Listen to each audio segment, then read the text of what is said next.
All right. Process. All right.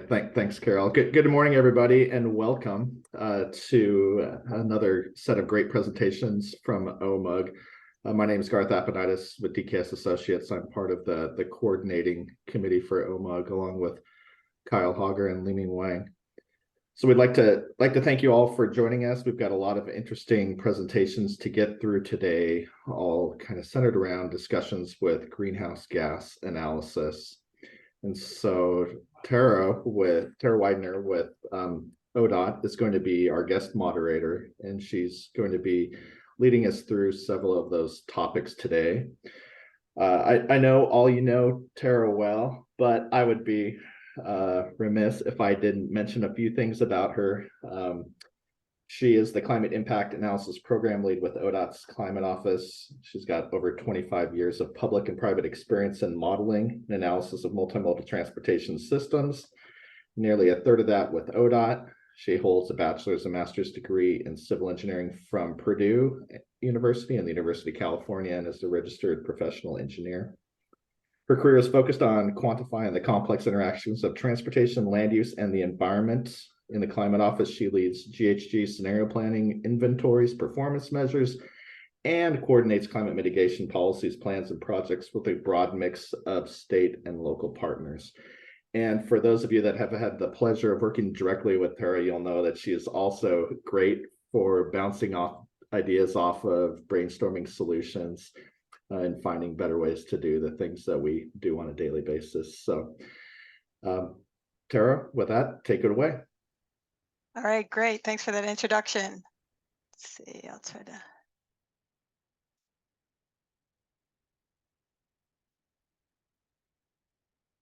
Get this all to work.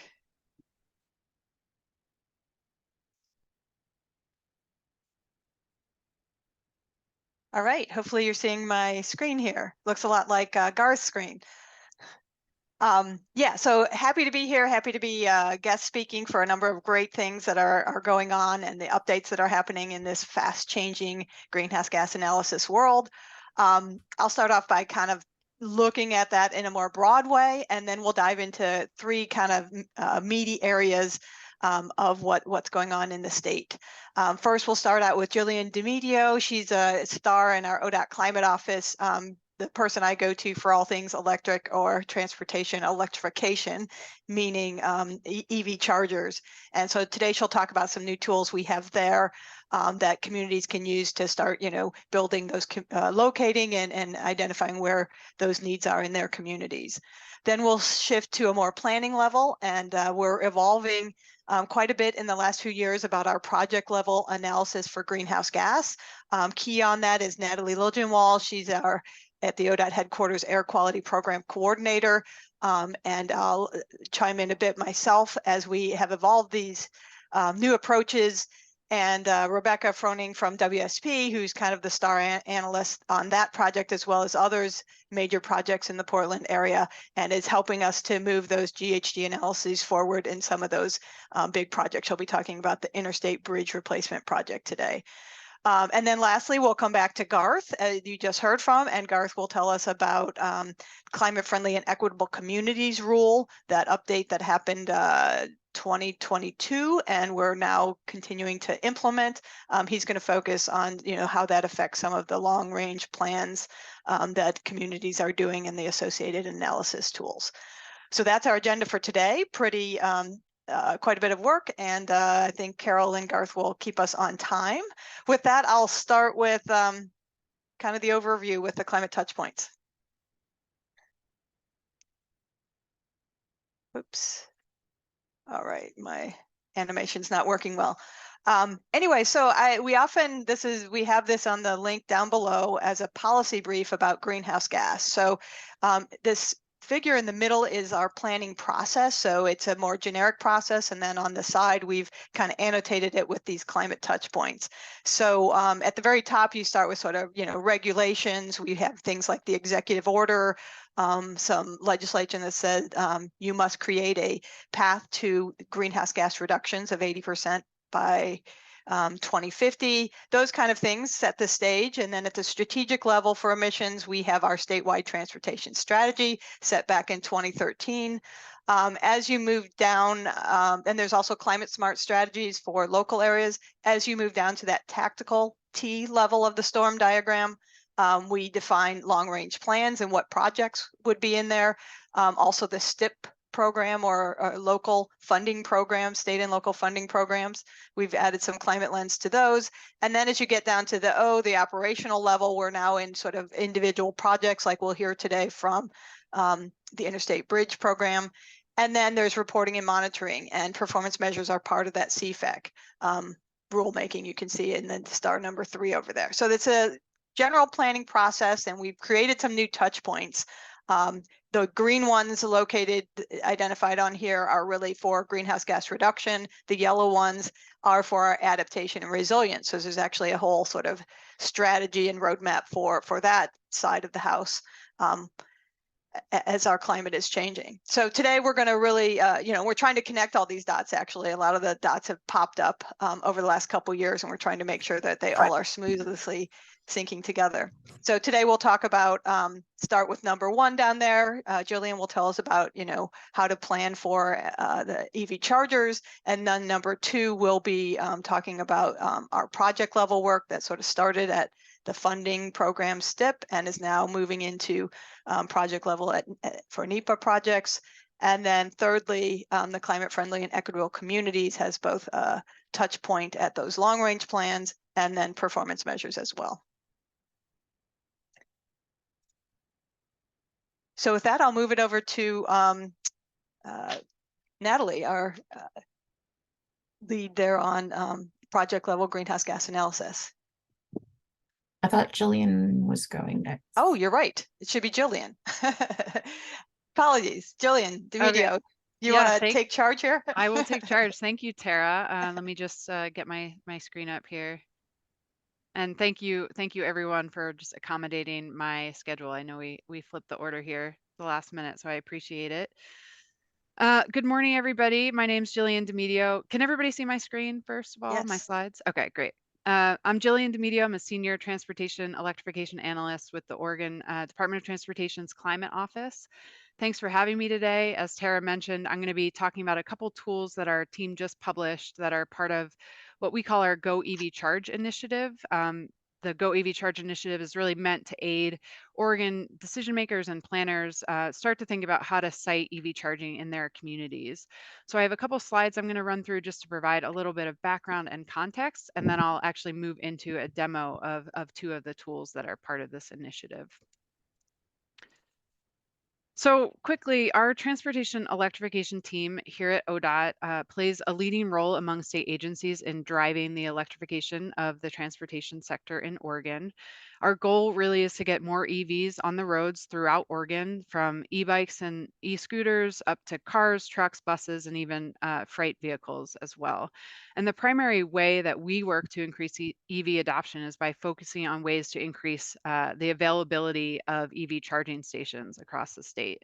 And we do that because we know that accessible and reliable EV charging is really an essential prerequisite to driving EV adoption.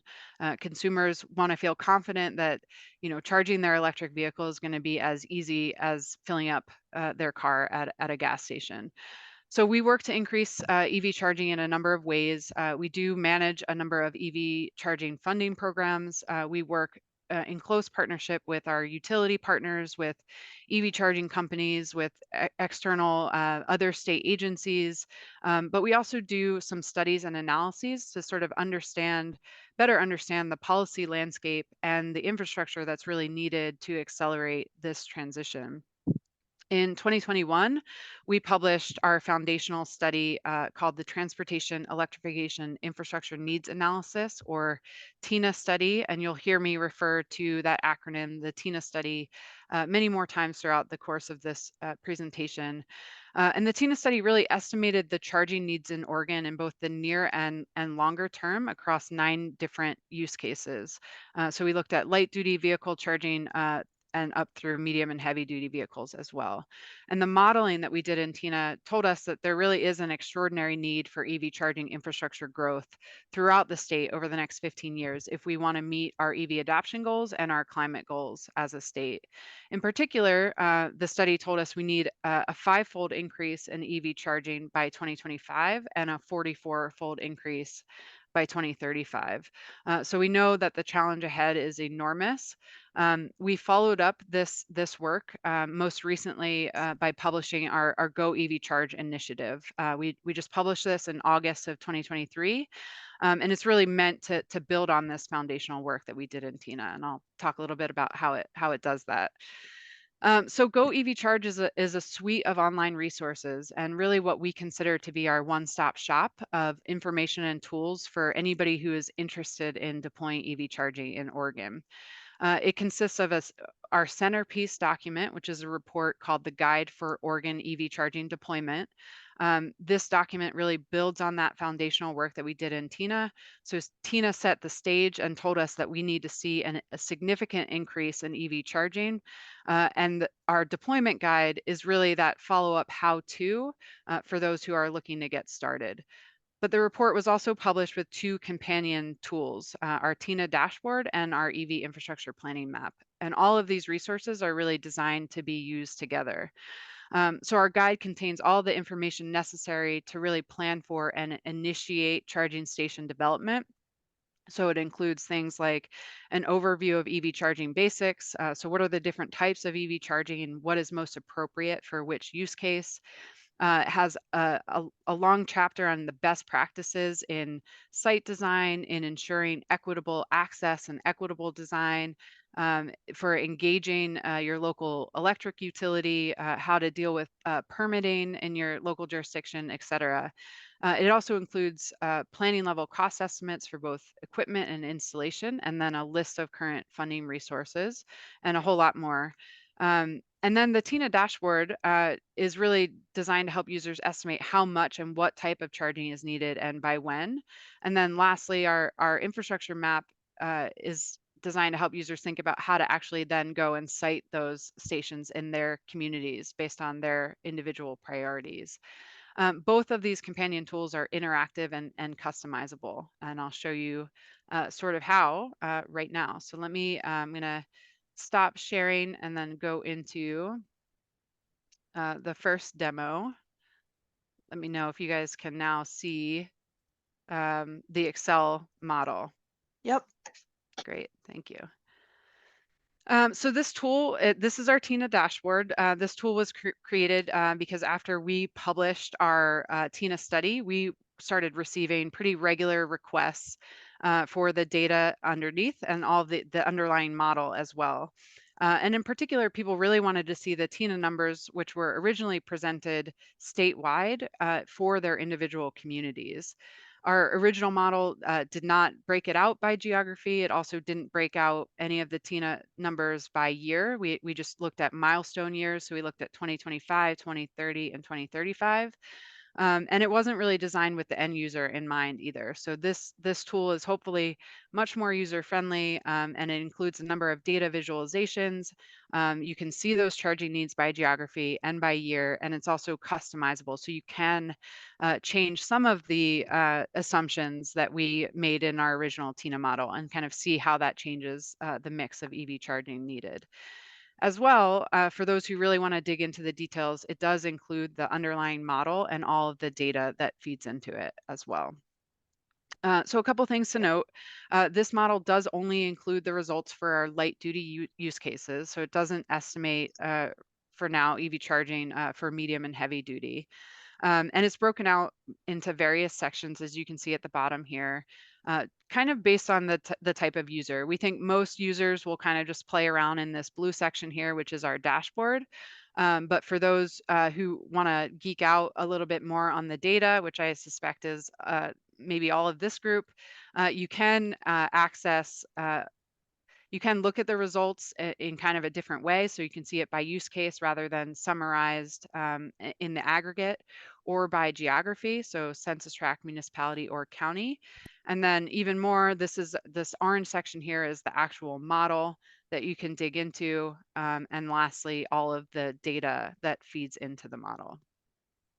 So that's kind of a basic orientation of the tool. You can see these first 2 pages are just sort of our introduction here, kind of talks about what's included in each section. You can navigate through links, and then we have a glossary as well, which spells out the many acronyms that we use throughout. So first, I'm gonna do just a really quick demonstration. This is our input tab here. This is where you can change some assumptions if you wish to do so. You can see that any of the cells that can be changed are highlighted in yellow. Once you do make changes, they'll turn to a blue shading, so you at least know that you have changed the tool from a default TINA assumption. And the TINA default value is always listed beneath as well, so you can always kind of see how far you've come. Inputs are separated by the use case that they impact, and then there's sort of a description of how that happens on the side here. And then below we do have a sensitivity table as well, so you can kind of get a sense just for 2025 year, if you change certain targets by a certain percentage, what's going to happen, increase, decrease, and by how much. So let's just demonstrate an example here. We think one assumption that's likely to be changed more than others is the percentage of total electric light-duty vehicles in Oregon by a given year. If you think adoption may look different in your particular community, you can go ahead and change these values. So let's be optimistic and say that we think that EV adoption is going to go up to 15% by 2025. Let's say 35% by 2030 and 60% by 2035. You can see that those right away that those cells change color, so you know that they're not the default TINA values. If you have then changed assumptions, you'll want to navigate over to our results TINA comparison tab. And this is where you can, I don't know, that table's not showing up for me. Can you guys see the second TINA table, or is it? No, Oh yeah, I don't know why that's not showing up, but there we go. there it goes. Okay. So you can kind of see side by side how changing those assumptions changes the mix of EV charging needed. So obviously we need a lot more charging if we're going to assume a higher percentage adoption of electric vehicles sooner. And you can also see in this table as well how much those values went up. So in 2025, especially increase of 150% is pretty significant. So that's one example of how the tool can be used. I'm going to put these back to their original values here for the next example. And then just show you the other really useful feature of this tool is to kind of look at, as I said, a lot of folks were interested in seeing the TINA numbers both by year and by geography. So this is the tab where you can sort of separate that out. It'll default to statewide values, but if you do want to see it by county, you can navigate to county, to municipality, or even down to the census tract. So let's just see, I live in Bend, Oregon, so maybe I want to see charging needed in Deschutes County, and you can go ahead and change those values, and then you'll see, by year, how much charging is needed in Deschutes County, and then by the sort of use case here. So that is our TINA model. I'm gonna do a new share again here and bring up our second tool, which is our EV infrastructure planning map. So as I said, the tools are designed really to be used together. The TINA model is telling you how much charging is needed. And then this tool is going to sort of help you think about how you might then go and site that charging in your community. So as you can see, when you first pull up the map, it kind of loads here with this introductory screen. It gives you a little bit of background, some tips on how to use it, and then some additional resources. You can click out of that and see our map then load. As soon as you load the map, it's going to go to this sort of statewide view, and we have certain data layers that are always on. Right now, we have all existing charging stations, both by level 2 and fast charging stations, and then both public and private. An example of a private charging station is a Tesla station because they cannot be used by all drivers, or at least not at the moment. Eventually, they will be able to. And then you can see also our priority area layer is showing here. This is the blue layer underneath that basically is ranking census tracts on a color gradient from low priority to high priority for siting. Specifically, this one is level 2 charging stations, but we also have a priority area layer for fast charging stations. And then I'll just say you can sort of zoom into, let's say we zoom into the Portland metro area, you can see a little bit more clearly, all the various census tracts and how that shading differs. So the higher, the darker blue shade is going to be a higher priority based on our analysis, which I'll talk about in a little bit. Before we dive too much deeper, I'll talk about a few more features of the map. So I think probably everybody in this group is used to navigating around a GIS web map, but this first tab here is going to be your legend, and it'll show you which layers are turned on and their symbology. You can navigate down. This is a list of all the layers that we have in the map. So in addition to our priority area layers, we also have a number of other layers that sort of help provide additional context. And these are organized into different categories. So you can see these are all our existing chargers.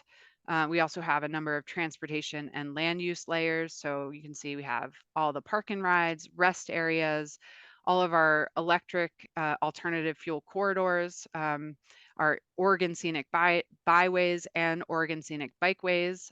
We have our climate hazard risk map that was created by our climate office team. Some traffic data, activity centers is kind of how we measure commercial activity. And so that might be a metric that you want to think about when citing EV charging. And then some values here from the TINA study. So it'll actually tell you, which census tracts need more charging if you turn on that layer. And then we have a number of layers that you can only see when you kind of zoom in a little bit more. But commercial land use, we have Portland on-street parking and Portland bike parking and Portland street lamps. Ideally, we'd have that data for the whole state, but it was only available for Portland. Then we have a number of population related layers. So we have renting households, multifamily housing, information on jobs, existing EV registrations, all vehicle registrations, and population. We have a few layers related to equity. So we have an ODOT equity layer in there, just for those who are familiar with the Justice 40 initiative, which is the federal definition of disadvantaged communities. And this one is specific for a particular federal program. And then we have an air quality index. Next, I talked about our priority layers a little bit. So you can see this blue layer that's already on there is our priority layer for level 2 chargers, but we also have one for fast chargers. These layers were developed by calculating a prioritization score for each census tract, again, for both level 2 and fast chargers. And by combining metrics used to essentially increase to meet our goals in the following 3 areas. So increasing equity, so the equitable distribution of charging infrastructure, reducing charging gaps, and then high station utilization. So our analysis essentially included a weighted average of a lot of different metrics that were sort of bucketed into these 3 categories and then ranked. Equity had the highest ranking in our analysis, and that really comes out of the TINA study. We know that that public investment in particular is really going to be needed in disadvantaged and rural communities, because that is where the private sector is less likely to invest. So this does have a public funds lens to it, by ranking equity higher than filling in station gaps as well as charging station utilization. If, however, if you're a community that has sort of different priorities, you can look at the priority scores for all of these individually. So we have priority scores if you're just considering equity, just considering filling in the gap, or utilization, and they're organized by both level 2 and fast chargers. So that's a little bit. Oh, I'll do one more sort of overview of another feature. This is our filter feature. We have a filter for both level 2 and fast charging. I'm just going to do a quick example with the level 2 filter. So let's say, for example, we want to only see census tracts that are defined as highly disadvantaged using ODOT's definition. You can sort of navigate here and just select high or medium high, and it'll filter out all the census tracts that don't meet that criteria. If you want to see census tracts that both meet ODOT's definition of high and the Justice 40, you can further filter things. And then the tool that I really like is this filter with multifamily housing density. The reason that we consider multifamily housing when thinking about EV charging is that we know that residents that live in multifamily housing are going to have a much harder time. It's going to be more expensive, more complex to install charging at home, which is, of course, the most convenient and the most affordable way to fuel your electric vehicle. And so in areas that do have a high density of multifamily housing, you'll probably want to think about making more public stations available for those residents. And so you can actually filter out census tracts. Let's say you want to only look at census tracts that have at least 50% density. Obviously, looking at the statewide view isn't very helpful, but if you zoom in to any metro area, then you can sort of prioritize things that way. So that's a quick orientation. I'm just refreshing to get the original layers back up. I want to just run through, I thought I'd run through just one example of how you might use this tool. There are lots of ways to use it, and a lot of ways that a lot of different questions it can answer. But I thought I'd run through one example here before we turn it over to questions. So let's assume in this example that we want to identify corridors in Oregon that need fast charging stations. We know that that's obviously going to go a long way in sort of building that consumer confidence, even though most people don't drive long distances on a daily basis. The psychology of knowing that they can drive anywhere at any time is important to making that leap in adopting an electric vehicle. So we know that we actually have 11 electric alternative fuel corridors in Oregon. I'm going to turn on that layer so we can kind of see where they are.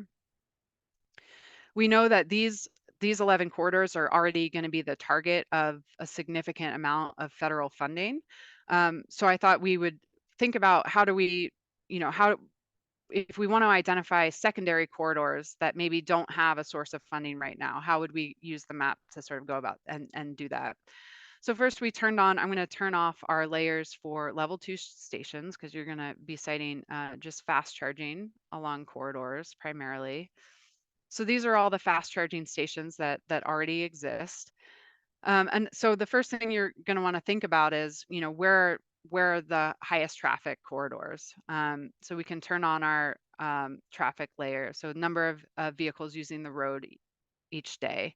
So you can see, obviously, our primary corridors have quite a lot of traffic. That's to be expected. They're going to get a lot of fast charging stations already through existing programs. But there are a lot of secondary corridors that also hosts a lot of vehicles that maybe aren't the target right now. One that sticks out right away to me is Oregon 58, which is sort of the connector over the Cascades between I-5 and US 97. There's also Oregon or US 199, which kind of goes in southern Oregon, kind of goes from Grants Pass down into California. US 30 is also one that has a lot of traffic, but you can see US 30 has quite a bunch of fast charging stations already. So you might focus your efforts here on, let's say, Oregon 58. Another thing you might want to look at is, are there any rest areas that might be a good location for charging? You can see there's one kind of right in the middle there, which could be an ideal location, both from a electrical capacity standpoint and also just having the available land. I think another interesting thing to look at in this scenario is the density, as I said, of multifamily housing, because we know that these residents are going to want public charging, and it's going to be a whole lot more convenient if it's fast charging. And so you might find a corridor that has both a lot of traffic and a high density of multifamily housing that will just increase the need. And that's where, zooming in on the Portland metro area, you can kind of see there's plenty of corridors. 213 sticks out for me that not only has a lot of traffic, is running through communities that do have a higher density of multifamily housing, and also are cited as, let's see, I didn't turn off, this is the priority layer for level 2. So we want to turn that one off and turn the fast charging on. So you can see similarly that it still runs through priority areas for citing fast charging stations. So that's kind of one use case. We do include on our webpage a tutorial video that kind of runs through other additional ways to use the map. But I'm sure there are lots of ways that we haven't thought of as well. And last thing I'll say before kind of turning it over is that the data layers that we included on the map were chosen not only based on their relevance to sort of citing EV charging, but also availability. It's not always easy to get, as I'm sure you all know, the data that you want and need. So over time, I'll say we hope to maintain this tool and improve upon it as we receive feedback from users, as we get more, more access to more data. And so I'll just leave it at that. And if anybody has any ideas for things they'd like to see, that's always appreciated. So thank you. I don't know how I did on time, but if there's time for Q&A, I'm happy to. You're doing great on time. We've got about 12 or 13 minutes. So Great. we're great. Great wealth of information. So I guess people raise your hand or just chime in, I guess. So I don't see anything in the chat at this point. Questions for Jillian. I think it's pretty amazing, these tools and the number of layers that are there to help you cite those locations. One question I had is, would people be able to like pull down those layers? So after they've like identified, hey, through all this stuff, we figured out to put them here, and then they could help justify that in their plans and so forth. Especially I just love like the equity layers and all that. Yeah, you can. I mean, I don't know what you mean by sort of justifying the analysis, but you can access all the underlying data. You can export that. We know like some partners in particular, City of Portland, may want to sort of make their own map, with the data that they have. And so it was important to be able to share all the underlying data that we had so that people can then use that. I forgot to mention too that you can, I think this is pretty common in any GIS map, but you can click on any given attribute and see sort of all the underlying data underneath, or access the data table right within the tool as well without exporting. So that is another feature. Excellent. And you mentioned a few other use cases that are in the video, just topic wise. Is it a short list you could give us? Yeah, I can, let me pull them up to refresh my memory. We have also a methodology document and a sort of a user guide that kind of runs through them as well. So one that we sort of outline in our user guide is like, how can you use the tool to identify a location that aligns with specific grant criteria? So as we, I know from my work, we apply for a lot of funding, and every funding program has different criteria that you sort of need to meet or that they prioritize. And so you can kind of use the tool in that way. Let's say they prioritize disadvantaged communities, so you can make sure you use the filter to only look at census tracts that are located within disadvantaged communities. If they prioritize closing a gap within the existing charging network, you might use that priority layer that's only looking at the metrics analyzed for closing a network gap. And then also, they might be looking at where is there obviously no existing charging infrastructure nearby. So you can kind of use the map to look at all those different layers and find a location that might align with all three of those different criteria. That's one example. Yeah.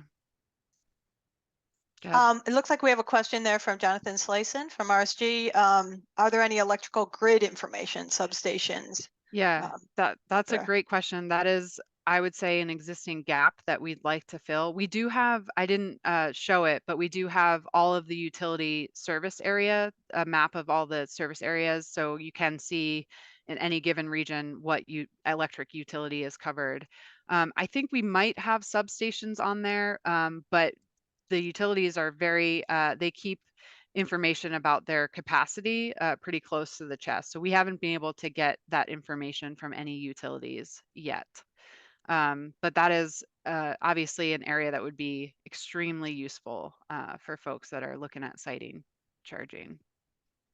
Right, because it's so much about the utilities, right, and their capacity, and so clustering things can, Absolutely, yeah. overtax an That area. the existing capacity is obviously is going to be a huge driver of cost, right? So if you don't have, if you have to make a lot of utility upgrades, it's going to significantly increase the cost of your project. So siting areas that have existing electrical capacity or that are near a substation, that's definitely a criteria you'd want to look at. And I feel like we're breaking down some of these projects now to just lay the utilities so that they're available for the follow-on work that might actually be building out those sites and so forth. Yeah. Let's see, Eric has a question in there. Is there an opportunity for PUC conversion? Utilities should I want think to know maybe forthcoming conversation. demand from our planning and implementation. Yeah, conversation, just, appreciating the sensitivity. It's also like, if we're going to transition to transportation electrification in America, we're going to have conversations between, Yeah. the state municipals and the utility sector. So, Absolutely. I mean, we can do those, but if they know how we're doing all this planning efforts, feels like the PUC maybe could help the utilities navigate, if it's commercial challenges or terror challenges. I don't know. I'm sure you've dug in there, but it feels like an important space. Yeah, absolutely. Don't know. Yeah. I agree. We work closely with the PUC, and so that's not a conversation we've had directly just yet. But I think obviously they'd be interested in that data as well. The utilities do plenty of planning. They are absolutely planning for this transition, but they don't, and they share what they have to with the PUC, but I don't know that they share all that they know. Thanks. Carol has a hand up. This is just so impressive. I wondered if you guys created this from whole cloth, or if the concept was Oregon developed, or if you borrowed from any other state, and kind of a corollary, are any other states doing this? Is there an opportunity to propagate it across the country? Yeah, there are no original ideas, right? So I would say we definitely borrowed ideas. I hadn't seen a statewide map like this. There are nationwide maps, and I'm trying to remember the organizations that I'm sure NREL was involved in creating one. But there are tools out there. They weren't what I wanted to see, and so I was assuming they wouldn't be what other Oregonians wanted to see either, because it is that nationwide data. They focused pretty heavily on corridors, so like the fast charging and where are we seeing the most traffic, interstate type stuff. And so I really wanted to get something more, specific to Oregon communities, and dial it in that way. I think now we're starting to see more tools like this come out that are in development. I know Washington is working on something really similar, because I did a demo with a regional group and they were interested to learn more. And so I think we'll start to see a lot more of this. And then there are some like private consulting firms that offer this this type of analysis, but they don't share the tool for free.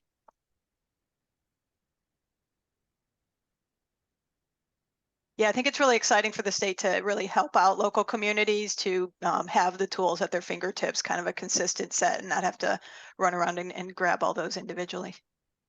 Yeah. Chris, you popped up. Did you have a question? Yeah, I do. Thanks, Tara. And apologies if I may have missed this, but this is a really great dashboard. I wonder if there's a connection to like the potential dimension of demand for some of these corridors.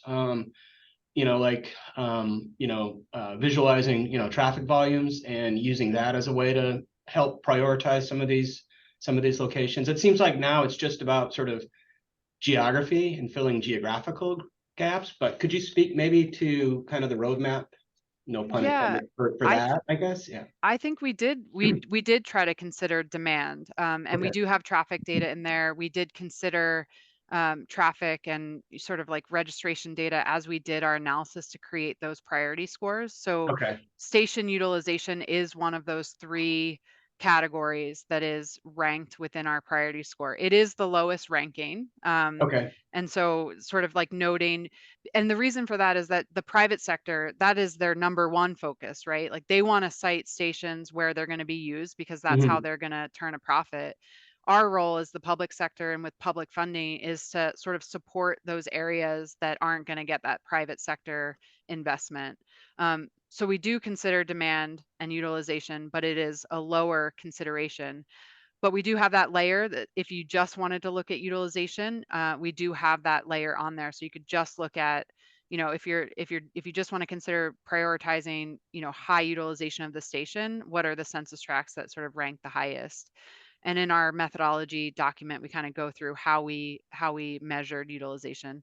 Definitely not a perfect analysis.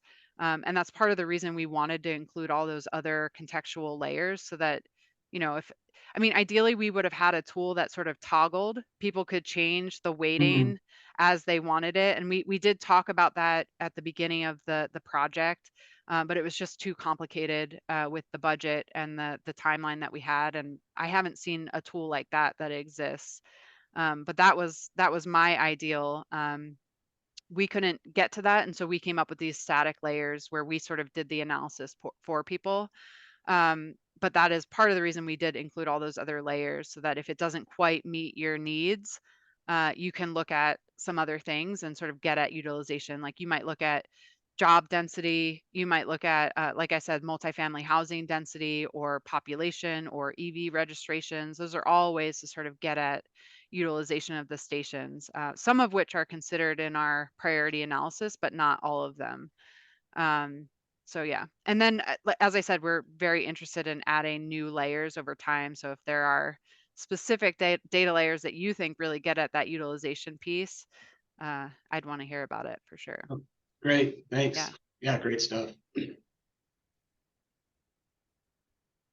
Looks like we have time for maybe one last question before we need to move to the next speaker.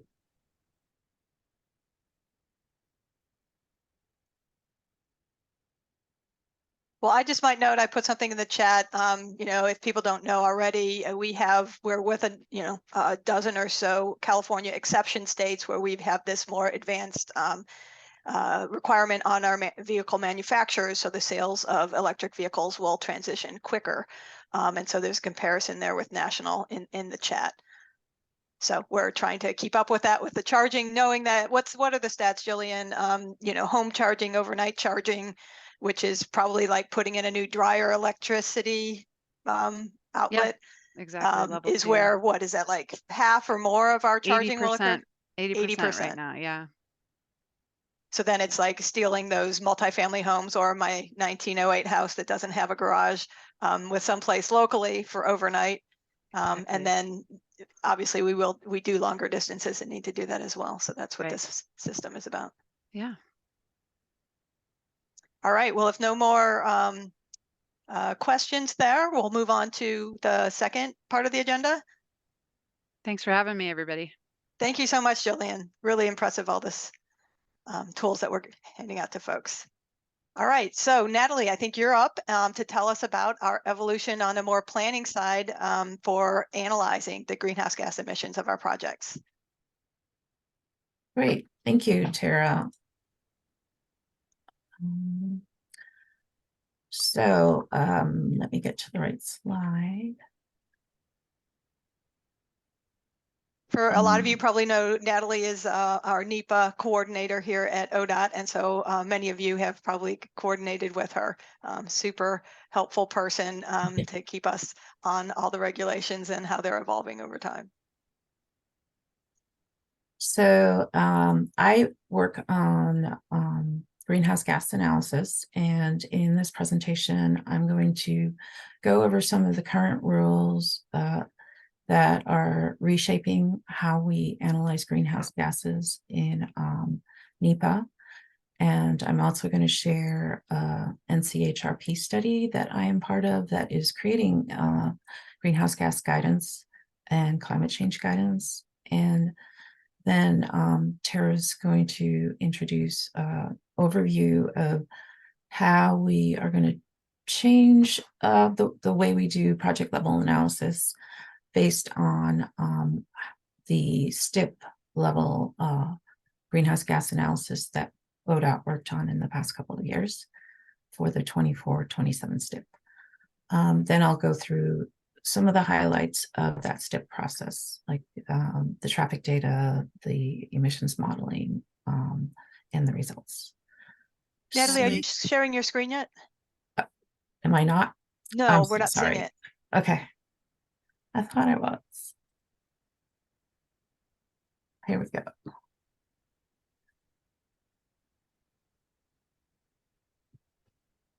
Not yet. That looks like it's And a nice lighthouse. thank you.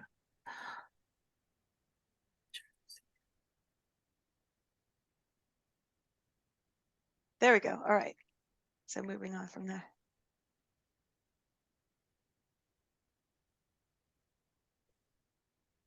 And now,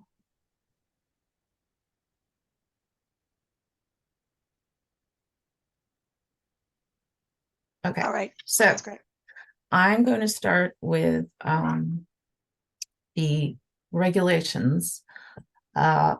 So the main reason that we have done greenhouse gas analysis is because for federally funded projects, because of NEPA, we are required to look at environmental impacts, and greenhouse gases is one of those impacts that is contributing to climate change. ODOT has been including greenhouse analysis in our NEPA analysis for over 15 years. The methods have changed over time, and they'll probably continue to change, and the methods is what we're talking about today. But the most recent rule change was earlier this year. The CEQ, Council of Environmental Quality, came out with a new greenhouse gas and climate change guidance. And the main parts about that guidance are that they do want us to calculate greenhouse gas emissions associated with our build project and comparing it to no build.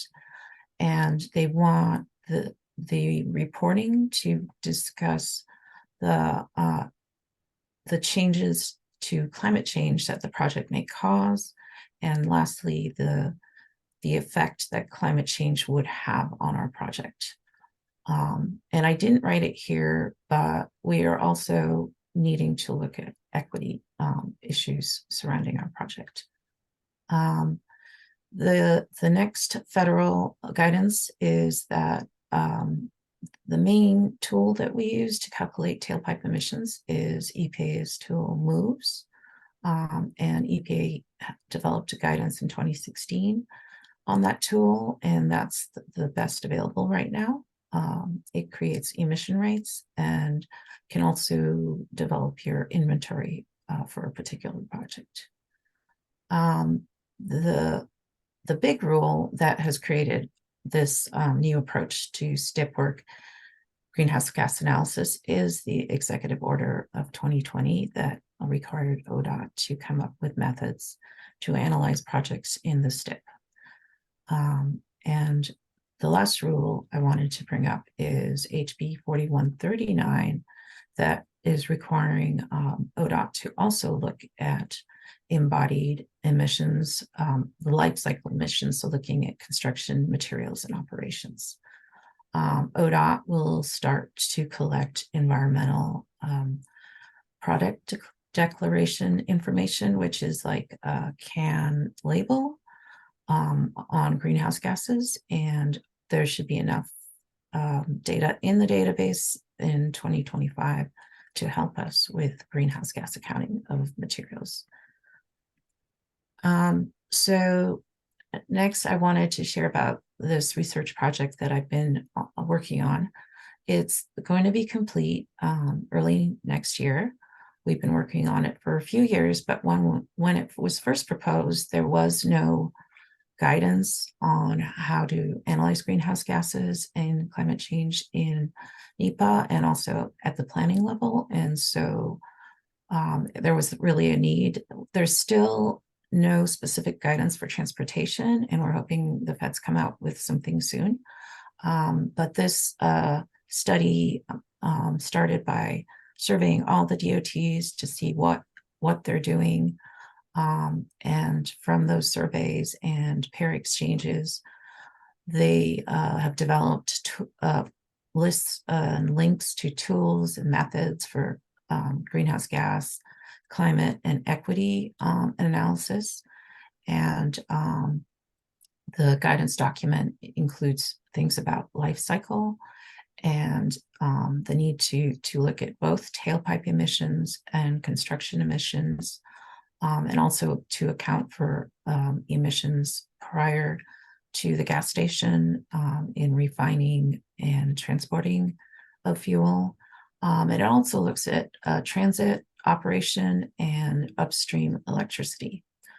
The guidance covers the new regulation that the CEQ released this year, and it includes information about how you could develop your own policies, mitigation measures, reduction strategies, and finally, it includes implementation challenges and solutions. So that's going to be available starting early next year. And I will give Tara the floor. Yeah, I just wanted to pop in here. So Natalie has set the stage for all these sort of new requirements in this new space. And particularly we were tasked with the executive order that said you must analyze the GHG emissions from the STIP, the 3-year funding program that we do at the state. So we stepped back and really established an Oregon vision for where we wanted to go with this project level analysis, knowing that NCHRP projects should come in here and help us. But, GHG is not the same as air quality. And so we wanted to sort of understand and tackle this in a way. So we're not quite there, but this is sort of our vision. And I think the STIP, this last STIP cycle has been the most recent, or the first one that we really tried this on.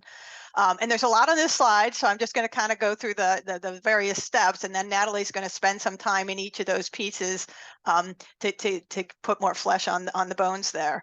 So overall, though, first we would start with your traditional, and this is, most projects would go through this process. There's some other projects that might do other things, but the big projects will have their traditional travel demand models where they will project that VMT. So that's really step one.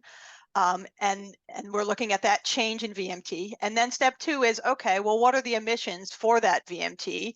This is typically, a DEQ space, and they help us define what goes into that MOVES model. A lot of places don't have a MOVES model, so we're trying to get some emission rates, like a lookup table. You could go out to a website and get that, the emission rates.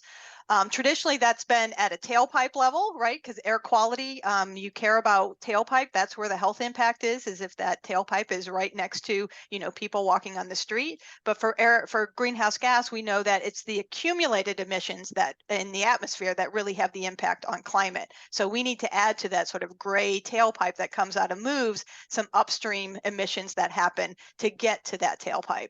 First is the upstream of, refining and getting that fuel out of the ground. That's the sort of dark blue there. And then the light blue is the electricity that we're using with our increasing electrification of the fleet. So that will change over time. And so we're trying to capture that and work with DEQ to do that. And that's very sensitive to the vehicle type, the speed bin, and obviously the year as we electrify. And we want to really reflect the Oregon's latest programs on regulations that have just come out in the last year or two. So all this stuff is a big area that we've been working with DEQ. So once we have those emission rates, we can apply them to the VMT. And so that step 3 is to get that same sort of chart, but at the emission rate or the total emissions. And we can look at a build versus a no build scenario. That will transition over into our table there of user emissions, who's using the facility. Secondly, step 4 is really coming in with saying, well, we need to build those facilities and maintain those facilities. And so we're coming in with what are the embodied emissions within those materials and methods to do that. And we're so far really focused on the construction, but would like to bring more maintenance in as well. And I'll talk a little bit about how that connects to our goals, but key to that was getting to this life cycle and cumulative, which is what our greenhouse gas goals are also set in. So with that, I think we'll go into each of those a little bit more detail. Natalie, if you could start stepping us through those. Okay, so the big push that we're trying to make today is about life cycle emissions and how important it is to include emissions beyond the tailpipe. This is just a list starting from extraction, refining, and transport to tailpipe emissions. We aren't including starting and idling emissions just yet, but those are part of the puzzle. And then construction emissions, material emissions, and maintenance emissions. Okay.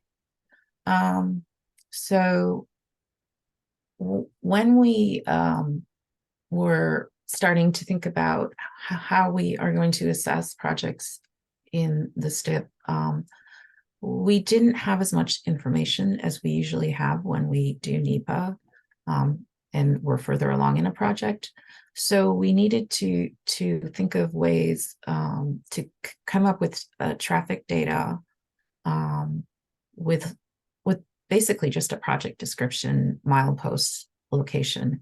And so we had many methods. The table on the left kind of highlights 3 of our main methods. The first is to use the statewide integrated model, as well as using HERS for our bigger projects, like adding new roads. We needed those models to create traffic VMT by road type and by speed, because that data is really essential to calculating greenhouse gases. For smaller projects like bike ped facilities, there was a pre-existing tool for CMAQ, which is the congestion mitigation and air quality tools that Federal Highways developed. And then for some other projects like curb ramps and EV charging, we developed some novel calculations, which we aren't going to go into right now. Overall, in the table on the right, we analyzed 123 projects. 30 had the detailed swim HERS analysis, and the rest used the other methods that I discussed. So overall, our methodology for greenhouse gases was first to develop traffic data. And this data, we wanted build and no build, and we wanted to look at multiple years so we could calculate that cumulative accumulation of emissions over time from years 2025 through 2050. Then we wanted to calculate the emissions. And again, we needed the emissions that matched our traffic data that we were collecting. So we wanted it by speed, by the fuel, by the vehicle, by the year. We needed to, and we also wanted to account for the change in fleet over time. And I'll talk about that more in another slide. We wanted to apply a fuel factor to account for before the gas station emissions. And we also wanted to try and include electricity for all the EVs that are going to quickly escalate in numbers. And the last part is to look at construction emissions, both the materials and the equipment and the operation. Tara is going to cover this one. Yeah, so this is just a little bit more of a deep dive on that first step of identifying the traffic modeling. The chart on the left actually talks about the whole thing, but that first part in the blue is really the SWIM, the statewide integrated model, and HERS, which is a model that gets a little bit more into operational projects. Those were done in tandem because they're complementary. SWIM really gets you to the adjacency and across the whole network, whereas HERS is a little more isolated to a particular project segment. And so we had to synchronize those 2 models, so that's why that seems a little bit complex in that top blue box. And then after that, there's a small blue box on the left, the HERS post processor, and that was really important to add 2 elements that are, we know that the emission rates are very sensitive to both speed and vehicle classification. And so that post-processor really helped us out with that. One of the key things in it is converting the average speed that you get out of a travel model into a distribution of speed. And this is using the SHARP2, what is SHARP2? Highway Research Program, Strategic Highway Research Program methods that came out several years ago to provide that more robust speed. And it's typically used in reliability, but in this case, we were just getting a more robust distribution of speed so we could capture things like congestion impacts that might be more subtle than overall VMT impacts. It also assists with the breakdown of vehicle type classifications. Trucks, we can have, typically more like 3 times the emission rates of passenger vehicles. So it's important to break down our VMT into those different categories. And so the traffic output overall, as Natalie has mentioned, we needed to be sensitive to vehicle types. So there's 3 vehicle types in there. Needed to be sensitive to speed, so that VMT is binned into 16 speed bins, and it needs to be sensitive to the fuel type. So whether it's gasoline, diesel, ethanol, and so forth, and electric for sure. And also, because we know that we're in a transition space, we needed to not just grab, the base year or opening year of a project and the long-term out year. We needed some intermediate years, so we have every 5 years done, and we can be a little bit more linear in terms of interpolating the VMT side, so that we can apply that to emission rates that we know are dynamically different over this time period. All right, back to you, Natalie. Thank you. So we worked very closely with DEQ to develop a prediction of future emission rates. Traditionally, when we do air quality analysis in NEPA, we assume that the fleet is the same as it is in existing conditions. But we know that's not true based on all of our vehicle and fuel regulations, both nationwide and in Oregon. And so DEQ has done modeling to predict its future fuel and vehicle distribution, EV and the EV transition. So we were able to get this data broken down by passenger vehicle, medium, and heavy truck. And we were provided this data at various intervals. The study that DEQ did only went out to year 2035. So although data is available statewide out further, we were recommended to pause our fleet change at year 2035. So in the first passenger chart, you can see the gray is the increasing EV population. The gray is also for medium trucks, and the heavy trucks is the yellow. And so our analysis included the change to EVs over time, which would make our greenhouse gas emissions smaller than if we didn't include the EV transition. In order to calculate EV emissions, we needed to be able to know what the consumption curve was, and we needed to know what the change in power was at each of the speed bins, 16 speed bins that we were using for our traffic data. And so we were able to find some data for both cars, passenger vehicles, medium and heavy trucks, and the consumption curves are shown here, where the highest, the green, is for heavy trucks, and the red is medium, and then autos is the blue. So we basically multiplied our vehicle VMT by these consumption power values, and then by the carbon intensity.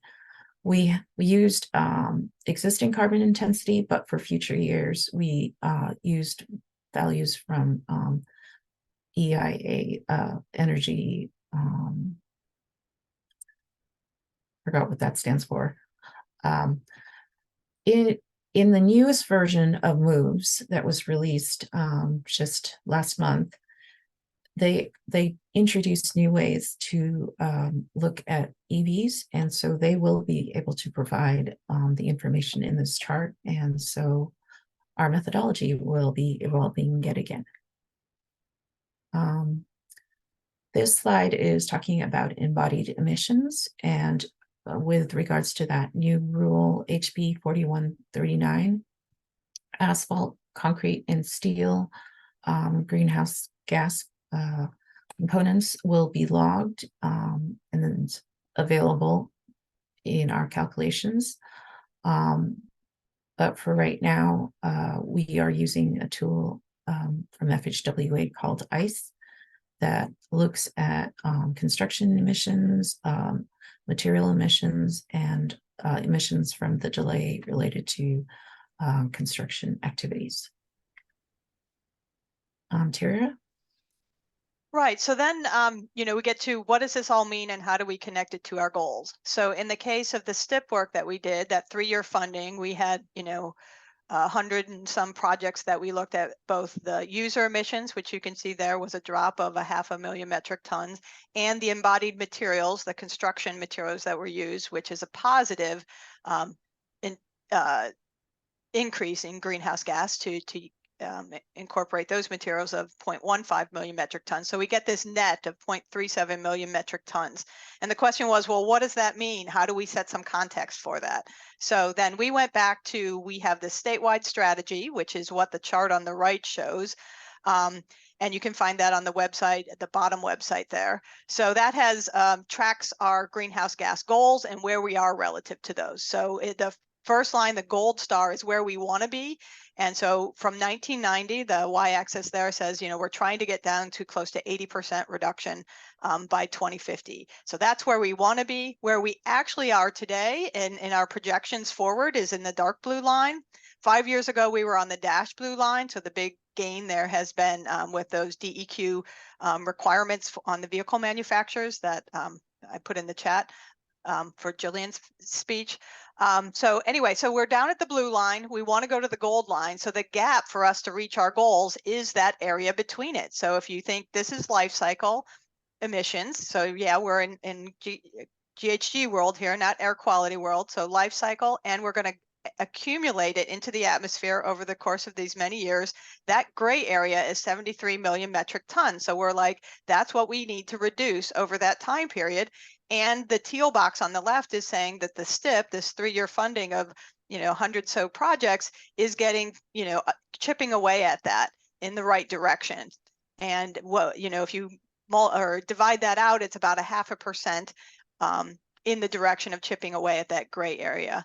That is our gap to reach the greenhouse gas. So this was sort of our epiphany of, we can connect the results of what we do in our projects to how that's contributing towards us reaching our goals. So this is a slide is really just to kind of go over projects that we believe the statewide greenhouse gas methods can be used on in the future. So the main things that are new are being able to use new traffic methods to calculate traffic at various speeds, to include life cycle emissions, and to include our changing fleet in the future. And this data will be provided by DEQ with emission rates by county by every 5 years. So the statewide greenhouse gas projects are typically going to be bigger projects that have capacity change or realignment or widened shoulders, but they're also going to be smaller projects that we want to capture because they're reducing emissions. But it might be at a collective level, like all of the bike ped facilities. And we hope that this presentation will help you kind of see how greenhouse gas analysis is moving in the future, and it can be used in our next STIP cycle for major projects and long-range planning. We might pause for questions, but the next presentation will be by Rebecca, and she is a consultant at WSP, and she has been working on the IBR project. Great, thanks, Natalie. Yeah, I wanted to also give a shout out here to James Powell. He's our expert over at DEQ that's been helping to come up with these emission rates that reflect Oregon-specific policies. And that's been moving pretty fast. So, and he's trying to do what 36 counties in Oregon, you know, all the dimensions there, and MOVES has just come out with MOVES 4. So it's a wealth of data that he's trying to tackle to get us those emission rates that then fit into this overall process. And appreciate Rebecca that will tell us a bit in the future about how she's applying this in this dynamic world to a project that's a pretty massive one. But let's take a few questions. So Eric, you had your hand up there. Thanks. Yes. And maybe this is better for offline to dig into, but I guess just want to make sure I was understanding a couple pieces. So I think I heard earlier that there's sort of suggestion not to go past 2035 with some of those estimates, but then I think I saw them represented there, and then I saw your, you know, the chart that's on the emissions website, you know, that then has a real kind of neck narrowing, seemingly based on those emission profile changes past 2035. So I'm just trying to make sure I'm tracking sort of how you all are using that, which is less of a technical question for this group. And that's why, if you want to kick that off to a side conversation later, Tara. Well, I'll give a high level, you know, and then hand it off to Natalie. I think Okay. we're just, you know, those, the ink is barely dry on some of those new regulations, and we're still trying to figure out what the assumptions we should make. So I think it's a shortcoming in that space of what we could do. So I think what you saw was a bar for 2035 to 50. So it's just held constant during that period as opposed to evolving in that period.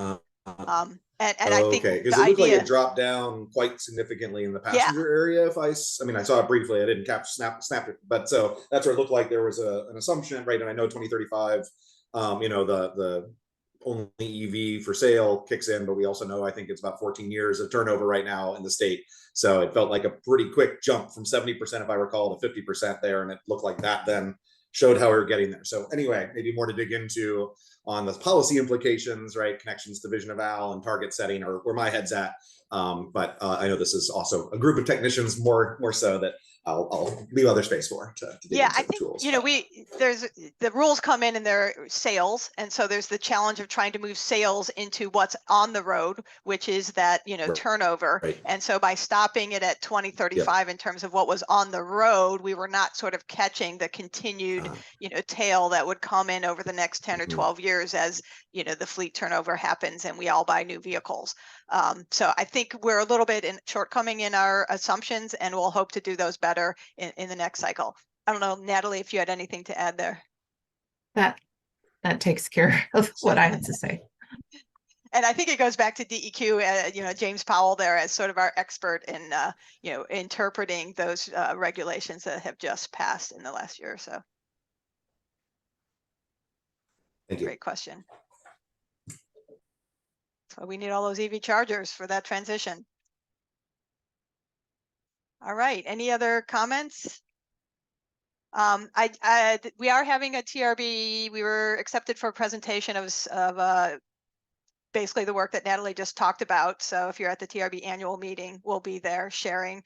And I think we're in sort of a bleeding edge space because that NCHRP project will come in and tell us, you know, how we should do it.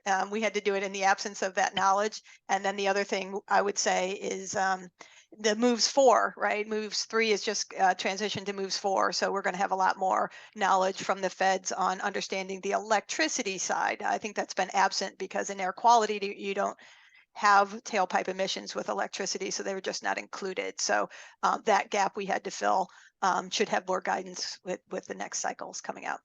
Chris, you have a question? Yeah, Tara, I realize this is an OMUG meeting, but I don't want to sort of derail the meeting and get into the weeds of the modeling, but could you just point me to, or point the group to, any sort of, you know, more detailed documentation on the modeling workflow to support this broader effort? Because it's a lot of modeling work, right? If we're talking project by project stuff, right? And so I'm just Yeah, curious about that, but I don't want to get into the weeds today because it's a Yeah, bit. we're still trying to document a lot of that stuff. And for the STIP project, we are sharing things only at a portfolio level. So Okay. we probably will not share that level of detail. I think, you know, the NEPA projects will do it on a project by project basis and maybe have more of that documentation. So just Okay. trying to manage your expectations there for what we did. I'm on just, this. yeah, just trying to wrap my brain around, you know, all the modeling work that goes into something like this, right? It's potentially a lot of work, right? So. Yes. And I think that for that reason, one of our lessons learned was to try to push the modeling upstream a little bit more. So the project team, you know, people like Rebecca will do that, you know, making decisions in the work that they're already doing so that it feeds right into what we need for the STIP analysis rather than us being sort of hit with all those projects in a short time window at this stage of the STIP. So that's definitely what we're working with Natalie to try to push that upstream so on the project team a little bit. Okay, cool. Thanks. All right. Any more questions? If not, maybe we'll move on to Rebecca telling us about how that's being applied in the Interstate Bridge Replacement Project. Okay, thanks. Good morning, everyone. I'm Rebecca Froning. I'm with the consulting firm WSP, working as part of the Interstate Bridge Replacement Program. So yes, I'm going to talk about how we've applied a lot of the concepts that Natalie just shared with the STIP process on this one specific project. So you're going to see a lot of the same information, but on more of the project specific level. So let me try to find my presentation to share.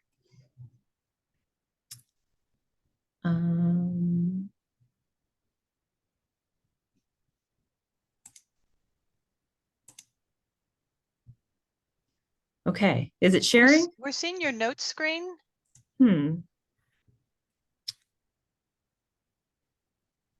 So maybe stop and reshare or something. One moment. That helps.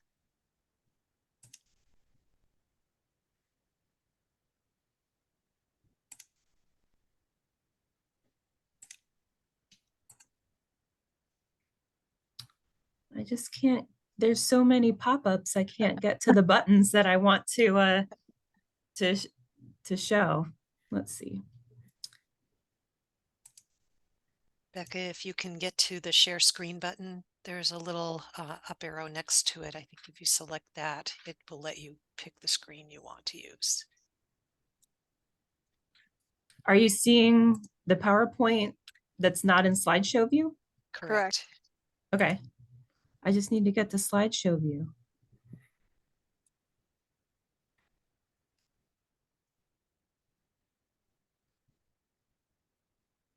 Yeah, so that, yeah, that's what I would try. Right. What happens when you hit that?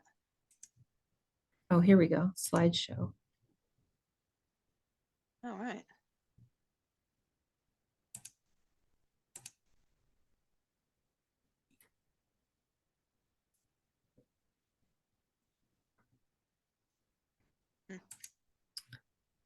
All right. Well, maybe X out that little pop-up and go down to the lower right again.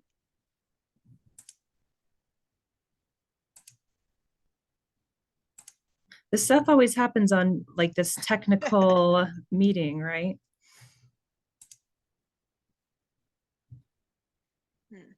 It's just because all the Zoom stuff is in my way.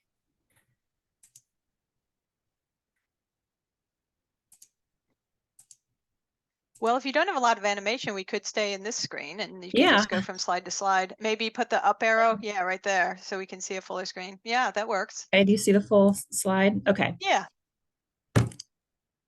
Okay, well, if you've forgotten already, my name's Rebecca Froning. I'm here to talk about the project level greenhouse gas emissions analysis that we've been doing for the Interstate Bridge Replacement Program.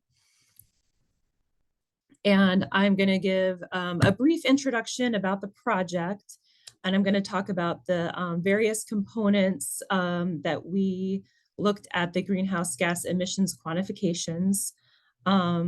going to talk about the tools used that are a lot of the same tools that Natalie just mentioned, but I'm going to give a little bit more information about some of the challenges and limitations of using those tools on this project specific level. So if you're not familiar with the IBR, the Interstate Bridge Replacement Program, it's not just the bridge replacement. You can see from the graphic on the right here that it also includes variable rate tolling. There's light rail extension involved. There's improvements at 7 interchanges. There's improvements to some portions of the I-5 main line, and there is also active transportation components. So those are the main project elements that would impact greenhouse gas emissions once the project has been implemented. So as part of NEPA, the project has prepared a energy and greenhouse gas emissions technical report.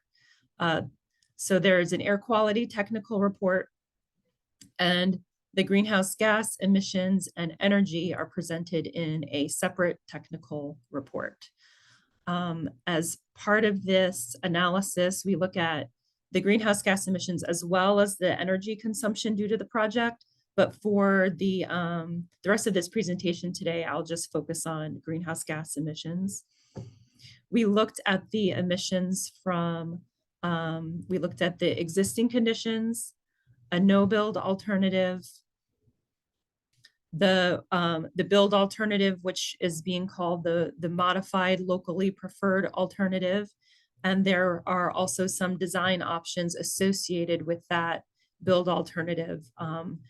For example, is the bridge going to be stacked or side by side? And some other, I think there's some other like interchange level design options. The future analysis here for this project was 2045 is what we were looking at.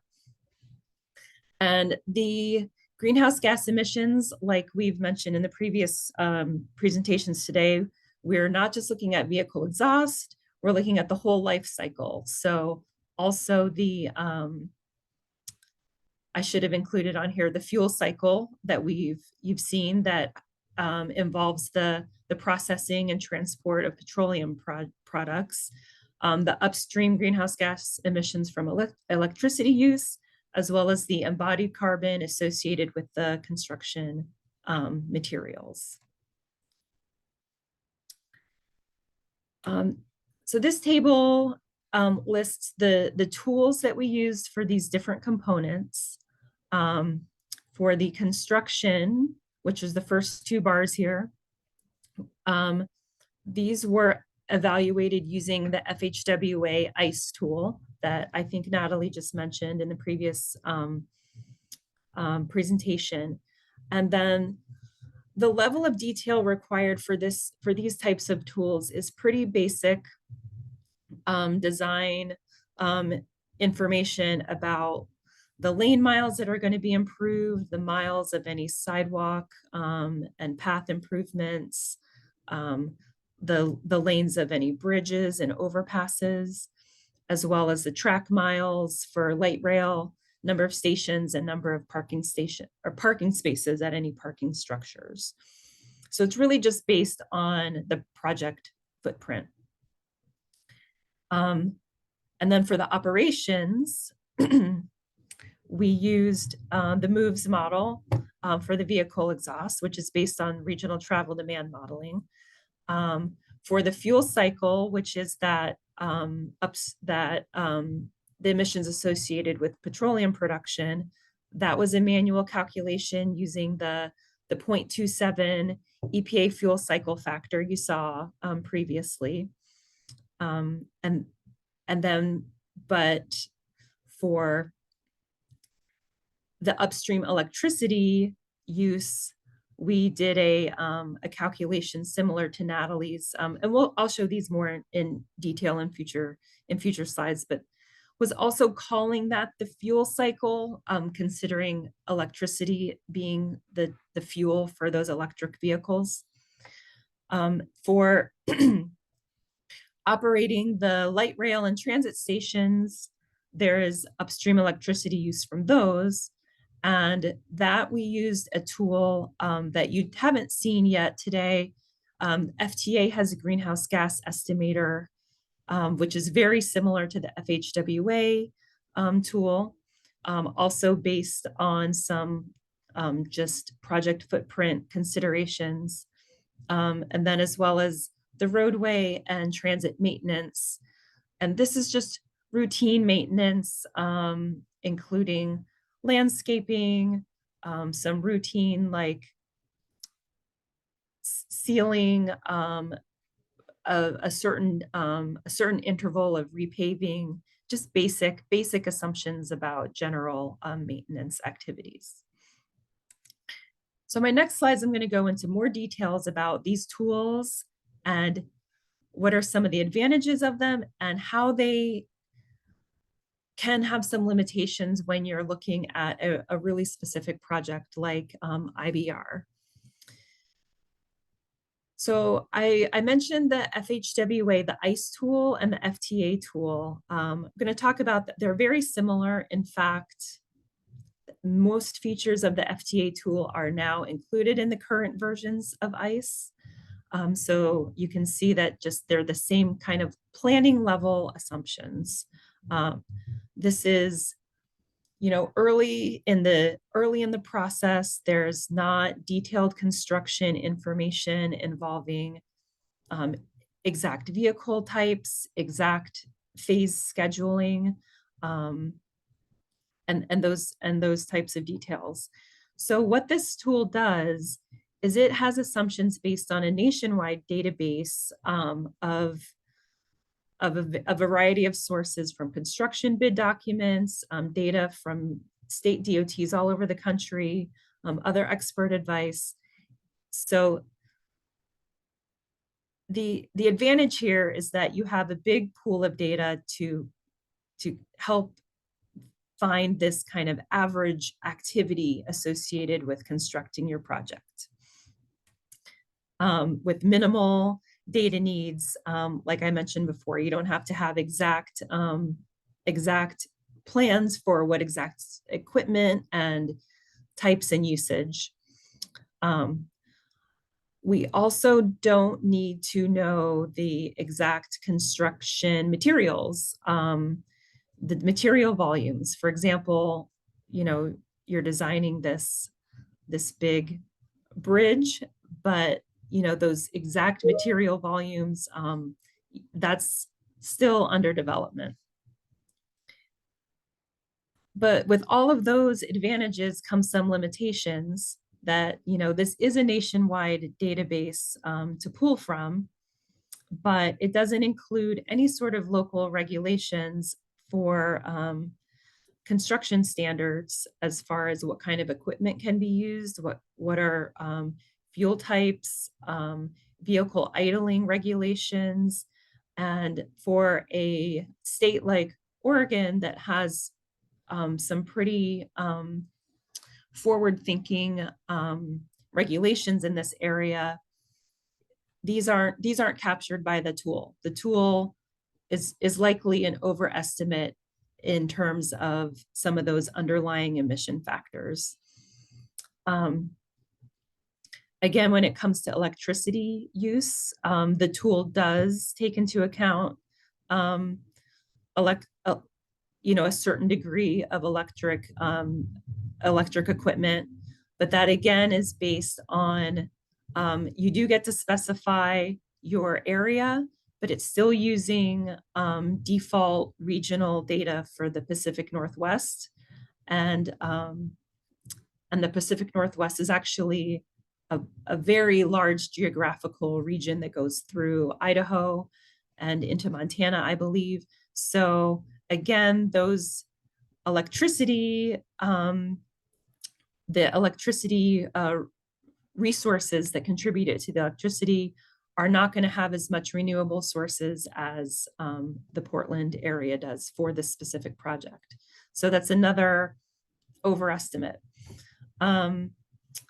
The ICE tool does include calculations for bridges and overpasses, but it's really designed for overpasses and what you might think of an average bridge. And it specifically states that the calculations there don't apply to bridge structures over, I think it's 1,000 feet in length, or that are very high or carry a large amount of volume, which is definitely the case for the main bridge structure in this project. However, there are other overpasses and bridges that are included, that it does apply to, but with the lack of any other resource, that is what was used. And, now we have a case where we've underestimated the emissions from a project component.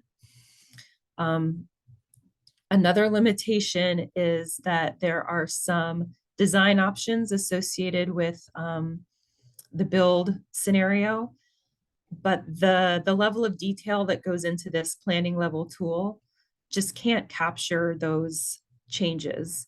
So if you read them on paper, you can tell that one option logically is going to include a lot more materials and probably a longer construction schedule, but there's not a way to really tell this tool to take that into account. So it's just more of a qualitative acknowledgement that this tool, can't define that exact difference.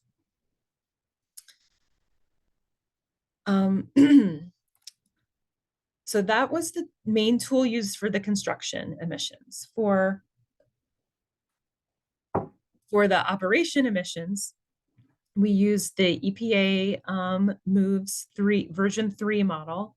So we talked about this in the previous presentation. So this is really unlike those planning level construction tools. MOVES has the ability to really input a lot of data specific to your area, including your vehicle mix, your local fuel regulations, your local fuel formulation that varies throughout the country, your local climate, your local registered vehicles, any inspection maintenance testing. So it can be very specifically tailored to your region. And the other, probably, I think the coolest part about MOVES is that it accounts for phased in, it accounts for emissions and fuel economy regulations that are phased in over time. So when you're modeling a project in the future, it will adjust for the decrease in emissions that are due to these federal regulations. So I think that covered all of the advantages, and really the only limitation here is that, as Natalie described, MOVES 3 does not include information about electric vehicles and regional fleet defaults. So that is something that we needed to address. And it also doesn't recognize, the model doesn't even recognize electric trucks as a source type. So you can delete the emissions from those types of sources if it's like an electric truck, the tailpipe emissions, but now you don't have any information about the power consumption that could be used to do some of those upstream electricity use calculations. The other limitation to MOVES is that the runs are time and labor intensive. So it doesn't lend itself well to doing a lot of what if scenarios. it really is a model that if you can either output emission rates once and then do some what if scenarios off model with those emission rates within, Excel or some other sort of programming, that would be your best place for doing so. That just trying to figure out how to make moves run for your electric vehicle situation within the model is really, it would be very time intensive. Natalie mentioned that Moves 4, it was just released in August 2023. It does have features that may help with a lot of these limitations regarding the treatment of electric vehicles. And it will hopefully EPA will be coming out with more guidance on how to approach electric vehicle use in the future. But at this point, we're still using Moves 3 for this project, which is acceptable for purposes of NEPA. So we are still then having to face the challenge of making the adjustment for electric vehicles.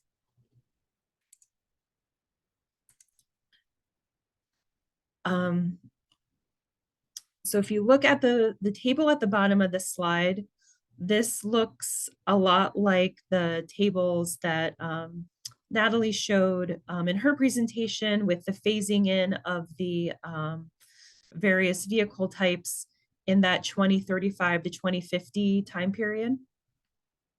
But you can just see a closer view here of what those exact percentages are. So I think, the question is why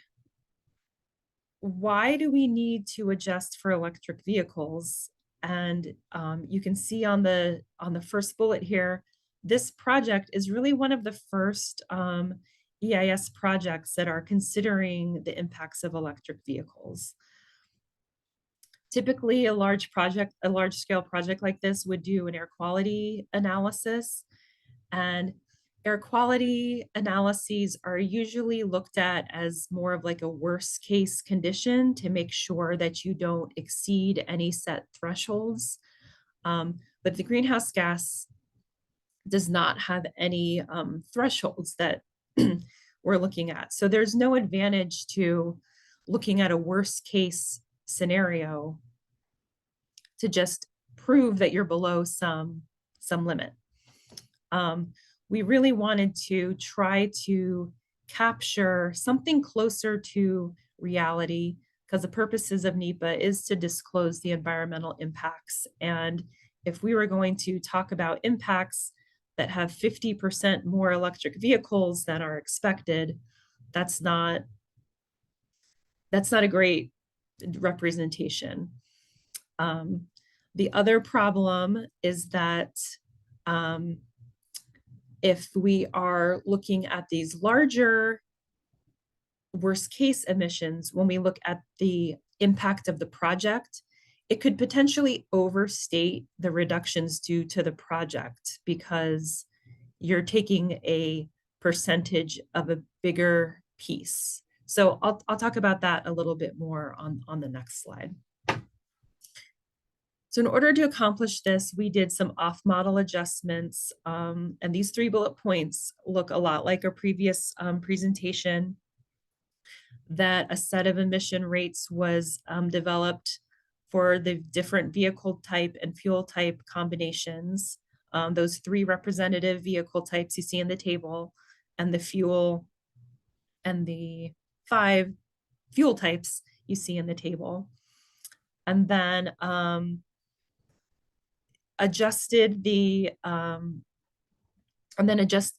created the full inventory based on this vehicle and fuel type distribution rather than the vehicle and fuel type distribution that is pre-loaded into moves.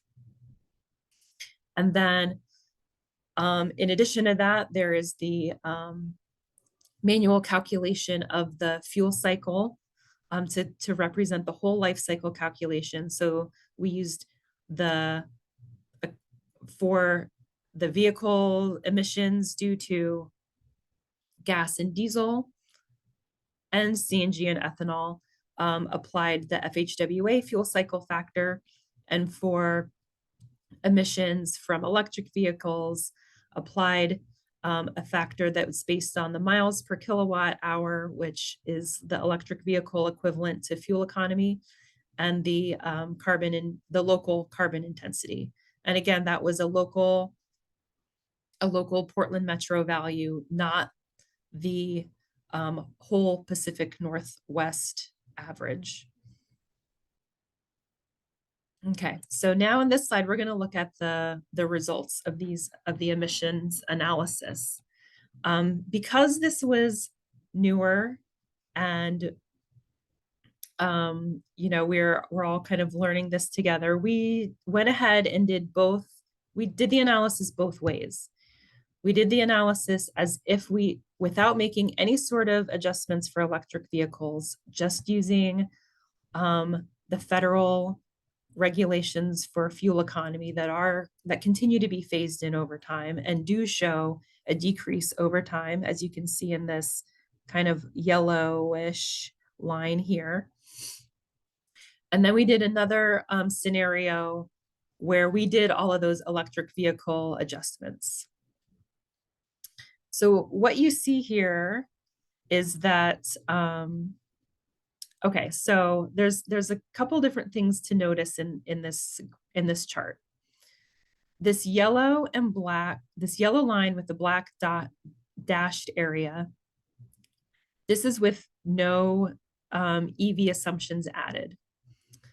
So the yellow is actually the no build scenario, and the dashed line is with the IBR program implemented. And you can see on the scale of this chart, you can't see a difference. But there is a difference. It's a 0.28% difference. The emissions are reduced by 73 metric tons per day. And then in this other blue dashed line, it's similar. The blue is the no build scenario, but now we've added those EV assumptions that would take place in the region, whether or not the project was built. And then the dashed line on top of that is the build scenario that also includes those same EV adjustments.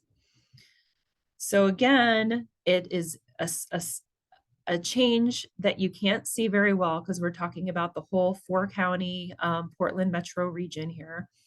The emissions are reduced by 45 metric tons per day. So it's a 0.25% reduction. So there's two things I want to point out. So I mentioned before, if we did not take the EV assumptions, if we did not include EV assumptions, we've now overstated the decrease. It's, I'm sure in the scale of numbers that we're talking about, 73 versus 45 isn't a big difference, but in the context of NEPA, where there's a lot of scrutiny from a lot of different agencies and the public, you definitely don't want to look as though you are making the project look more beneficial than it is, and just being very honest and disclosing the best available information. The other thing I want to point out, again, in the context of this NEPA document, if you look at the graph on the left, you think, well, this project has like no change. But when we are considering all of these changes due to the Oregon's electric vehicle mandates, we get to kind of talk about how just those alone, this gap here is over 8,000 metric tons per day difference. So that's going to happen whether the project happens or not. but then we're also showing that the project doesn't interfere with that anyway. And if anything, it supports this reduction, and it supports the state's goals to continue reducing greenhouse gases. Let me move my window so I can make sure I saw everything that's over here on the right that I wanted to talk about. So the actual interstate, the actual technical report included with the NEPA document, it shows both of these scenarios to, again, like disclose that this is an ongoing area of research, to show why it's important to understand that there is a lot going on despite the project. And I think this is also, I thought about this graph when we had the question about, you know, what are your assumptions in the EV fleet after 2035? And again, we want to be careful not to overstate this reduction as well. It could be a bigger reduction than this, or it might not. And the NEPA technical report does talk about a lot of these uncertainties and how they could affect the numbers that are presented within the document. So everything here, this was all in the greenhouse gas and energy technical report. But there was an additional technical report prepared called the climate technical report. Natalie mentioned that there are new CEQ guidelines as of earlier this year that require EIS projects like this one to not only quantify and present the greenhouse gas emissions, but also describe the climate impacts, contextualize those emissions, and just provide a lot more information to the reader. We saw a lot of numbers today in talking about like million metric tons of greenhouse gas emissions. And I mean, that's just not a number that any of us can really wrap our head around. So I think that a big purpose of that new CEQ guidance is to encourage projects in regions that may have not already been looking at greenhouse gases to start doing that. Oregon is definitely ahead in this area. There are other states that are just now taking their first look at considering greenhouse gases for transportation projects, and also provide that context. So we accomplished this in the IBR program by providing a separate technical report, because the greenhouse gas and energy report is loaded with so much technical information, all of the documentation for much more than what we've shared with you in the presentations today. There's a lot of tables, a lot of sources cited, and it really can get hard to read if you are a member of the public and you want to really understand the context. So we developed this separate report. It builds on all of the calculations that were presented as part of the energy greenhouse gas report. So it repeats some of the conclusions without going through all of the background data. And these bullet points here reference specific requirements or guidance bullet points within that CEQ guidance on how to address the climate impacts, including talking about more discussion on mitigation measures. Like I said, providing additional context, incorporating environmental justice considerations, and talk about resiliency and how the project can be resilient to climate change. And the team, so in addition to just meeting the NEPA requirements, the team also took this opportunity to provide more context about how the project has considered climate throughout the planning and design process. So it was a place to really focus on some of the working group activities that have started early throughout the project planning process. It's a place to show how a lot of the project elements are consistent with other goals, policies, and plans in the state and locally. For example, when we're talking about metric tons of CO2, honestly, some of the active transportation projects, you don't see them on that scale. But this is a place where we could really talk about how there's all of these project components with the overall goal to reduce emissions, and talk about how those elements were included to help meet those goals. This is also an opportunity to talk about some of those construction limitations in the construction emissions that we talked about earlier, that those construction emissions are based on a lot of national averages. So this report provided a place to talk about a lot of the considerations that are being made in planning the design and the construction processes for the project that may not necessarily be a commitment that are included in calculations to make the calculations true, but to talk about the ongoing work that will still continue as the project moves forward.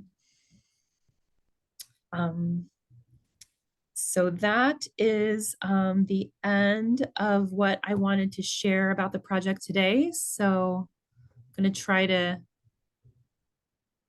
see if I can do a better job at technology to stop sharing and see if there are any questions about the project analysis. So this is a supplemental EIS. I think it's not yet released to the public, so it's still undergoing various review cycles, but it will be coming, I believe, in early 2024. All right, thank you so much, Rebecca. That's just a massive project, and getting all those details all the way down to the transit level that we hadn't talked about before. I think it's exciting. This is the first time I've ever seen people like address the greenhouse gas at this level with like just the recently passed Oregon regulations, and the fact that you are showing, and I go back to that chart where I had the two lines where the build versus no build is this like 1/4% or 1/3% change in either case. And it's a little bit smaller if we assume that the fleet electrifies, because we won't have as many combustion engines, and they're the ones that would save emissions in those out years from congestion, but we won't have as many of those. So it's a slightly reduced impact, but still very close to what you got without that. And we just didn't know what that answer was until we did that analysis. And I don't think anybody in the US has really kind of done that kind of comparison. The other thing I think that jumps out when you start to look at the true electrification of the fleet is that trucks are 3 times the emission rates of passenger vehicles, and they're just not moving to electrification or hydrogen as fast as others. So that's the other thing, is when you start to break it down by vehicle type, you might do some different treatments to keep that greenhouse gas number down, which would be maybe focused more on whether it's tolling of the freight vehicles or some more accommodation to keep their emissions down. So really exciting that you're doing this. Looks like we have a question here from Li-Ming Wang at PSU. Great. Thanks for a information-packed presentation there. My question is probably less about the emission, but more a technical aspect. I haven't got a sense of to what extent you include the so-called induced demand because of the IBR.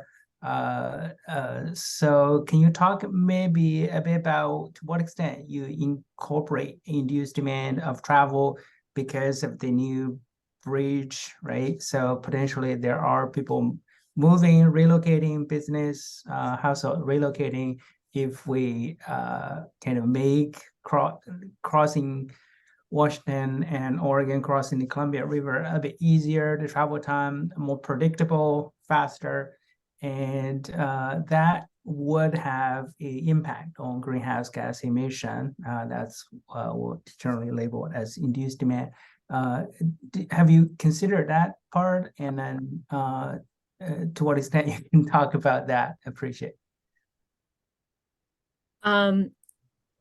This is a very popular topic, and I admit that I'm not a travel demand modeler, so I don't know all of the details about that. I will say that for the air quality analysis, we do use the output from the regional travel demand model, and you know, to whatever extent that modeling accounts for any sort of induced demand. But I can't, I don't know the details about that to be able to answer your question about that today. It is addressed in the transportation technical report that is included as part of the SCIS. So that's where I would go for, you know, details about that for the project. But I can't say that I know enough about that to really give any more information than that. Okay, that's fine. Thank you. From a non-official source, you know, it is the regional model, so it is getting some route switching and so forth, right? But I think you were also mentioning sort of the land use change. And my understanding is that there were Metroscope model runs that were done in the previous Columbia River crossing, and Rebecca, I don't know for sure, but I thought that those were mentioned in some of the project documents you have. I don't know if I don't think there's been new analysis as of this writing, but anyway, just a couple other thoughts on that topic. Any other questions? I wanted to clarify a little bit. I think, you know, this came up with, we were talking with Eric Hess from PBOT there about the 2035 assumption and how that was held. I think there's some, you know, gray area in terms of our fully understanding of what's going to happen in 2035 or 2040. I feel like what was in some of the emission rates that were used are really sort of somewhat optimistic in 2035, because there are some credits that are allowed in there that manufacturers could sell less EVs if they do other things.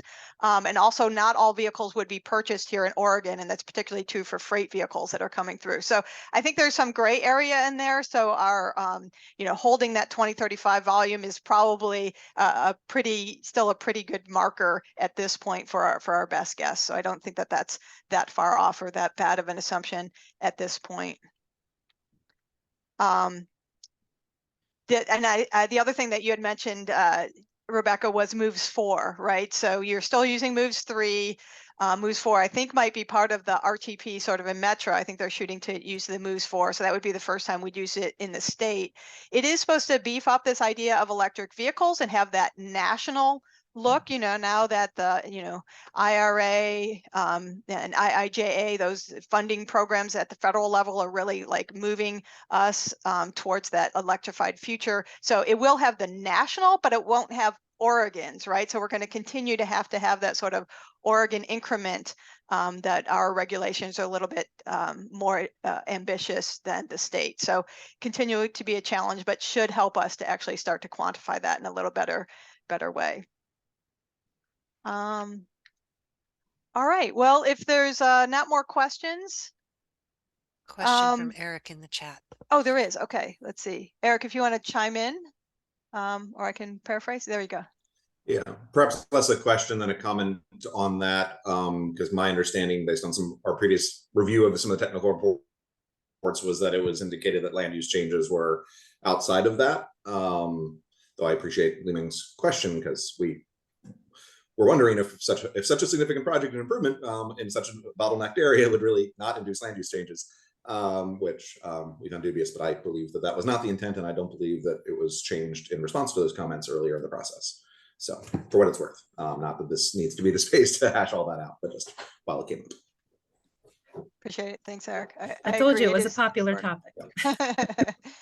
Indeed, Rebecca. So, appreciate the point that was not your focus. So, yeah. And it looks like Matt's chiming in here on induced vehicle demand triggered by RBI. Added vehicle capacity is offset by tolling and transit improvements. Right. So I don't know, Rebecca, you could probably tell us the number of additional lane miles that are being added, but those would be offset by some of, the tolling obviously is a certainly a way to manage demand, as is providing those quality alternatives in the transit improvements. I will point out that this is something that we attempted to do within the air quality and the greenhouse gas and the climate report, is to talk more about some of these small incremental changes, and that even though we're only seeing, or like you're only seeing it in the report tables, like a total VMT, and everything works together. So we tried to do a better job than in previous projects about, addressing all of these incremental pieces, even though we can't itemize the impact of each one. So, discussions like these have helped, really make these discussions more valuable, and not just, putting all of the numbers in a table, but, providing as much context to the reader as possible. Great. Chris, did you want to chime in here or have another question? It was more of a chime in about sort of the Metroscope topic, and I don't want to belabor the point all that much, but I think we looked at the sensitivity of Metroscope within the context of the value pricing feasibility work, and didn't see a lot of sensitivity of Metroscope to sort of, some of these big picture changes that we're talking about in the context of the IBR. I'll also point out, it was before my time, but I'm pretty sure that some work was done in the previous iteration of the bridge work with Metroscope, and trying to understand any sensitivities, of that the model would have in terms of land use changes resulting from, from bridge capacity and travel time decreases and that sort of thing. So, and I want to say that the outcome of that work was, I think didn't sort of jive with a lot of folks' expectation. It may have more to do with Metroscope, frankly, than sort of, than sort of some of the assumptions were and some of the expectations we're talking about today. And so I'll muddy the water a little bit more by those comments. And so. Yeah, I guess I just would, back up and say, what are the best practices to try to manage latent and induced demand, right? If you go in the top thing, it's tolling, and that's what we're trying to do. Right. And it's providing quality alternatives, and that's what we're trying to do. If our technical tools are not able to get to all this stuff, I guess the third thing I would say is manage land use. And we have pretty tight land use laws in Oregon, as well as Washington, but, watching your land use and the zoning changes that happen. So which is a little hard for the project itself to do, because those are local actions. But, as the public cares about this, I think they need to, we're not going to meet our greenhouse gas goals without tolling. We're not going to meet them without putting quality, alternatives to driving out there. And watching the land use changes that occur and keeping to our land use laws. So at the end of the day, analysis can only take us so far, and we need to continue to push on having those ingredients in all of our projects that have high potential for latent and induced demand. Eric, you want to chime in as well? That was just like Matt said, good point, right? The tools need to lift up the policy and other conversations, so they don't resolve it. But yeah, so anyway, appreciate the discussion. That was just coming on thumbs up kind of thing, because I couldn't do it in chat when you're talking for you. Sounds great. I mean, it's a super important thing. This is a big project, but we are trying to, you know, have interstate facilities here and as particularly keep that freight moving, but also encourage people that have, you know, more flexibility to move across the region with the transit options that are really, you know, beefing up in quality through the project and avoid those tolls. Thanks. Maybe I will just note, right, like really appreciating how much more sophisticated we are getting on like the speed and the construction and other measures here. But I think we know from including the IBR analysis itself how significant the use phase is. I think that's why some of us have been so concerned about the analytics around induced demand, because that can make pretty big difference potentially in what the actual impact is. So I think that's why this is a real topic area, and one that I know we've had discussions in past with Metro around sort of state of the practice and whether we're doing everything we can in that space. So not to dive too deep there, maybe future conversations with OMUG or others. So just putting those pieces together, because in the end, if we are not inducing demand, that's a lot easier to get there, given the rapidity of change we need. So right, there's concern about pushing in the other direction, even though there are obviously a number of benefits to the project and a lot of requirement around the seismic and all the other improvements. So anyway, appreciate the complexity of the conversation. So just yeah, and we absolutely won't get any of the goals, greenhouse gas or congestion relief, if we don't actually manage the latent and induced demand questions. So yep, exactly. Important. Nice. Keep our feet to the fire. All right. Well, with that, if there's no more conversation, we'll transition over to Garth to tell us about the climate-friendly and equitable communities rulemaking and how that affects some of the long-range transportation plans and the analysis thereof. Garth? All right. Thanks, Tara. All right. Hopefully everyone can see my screen here.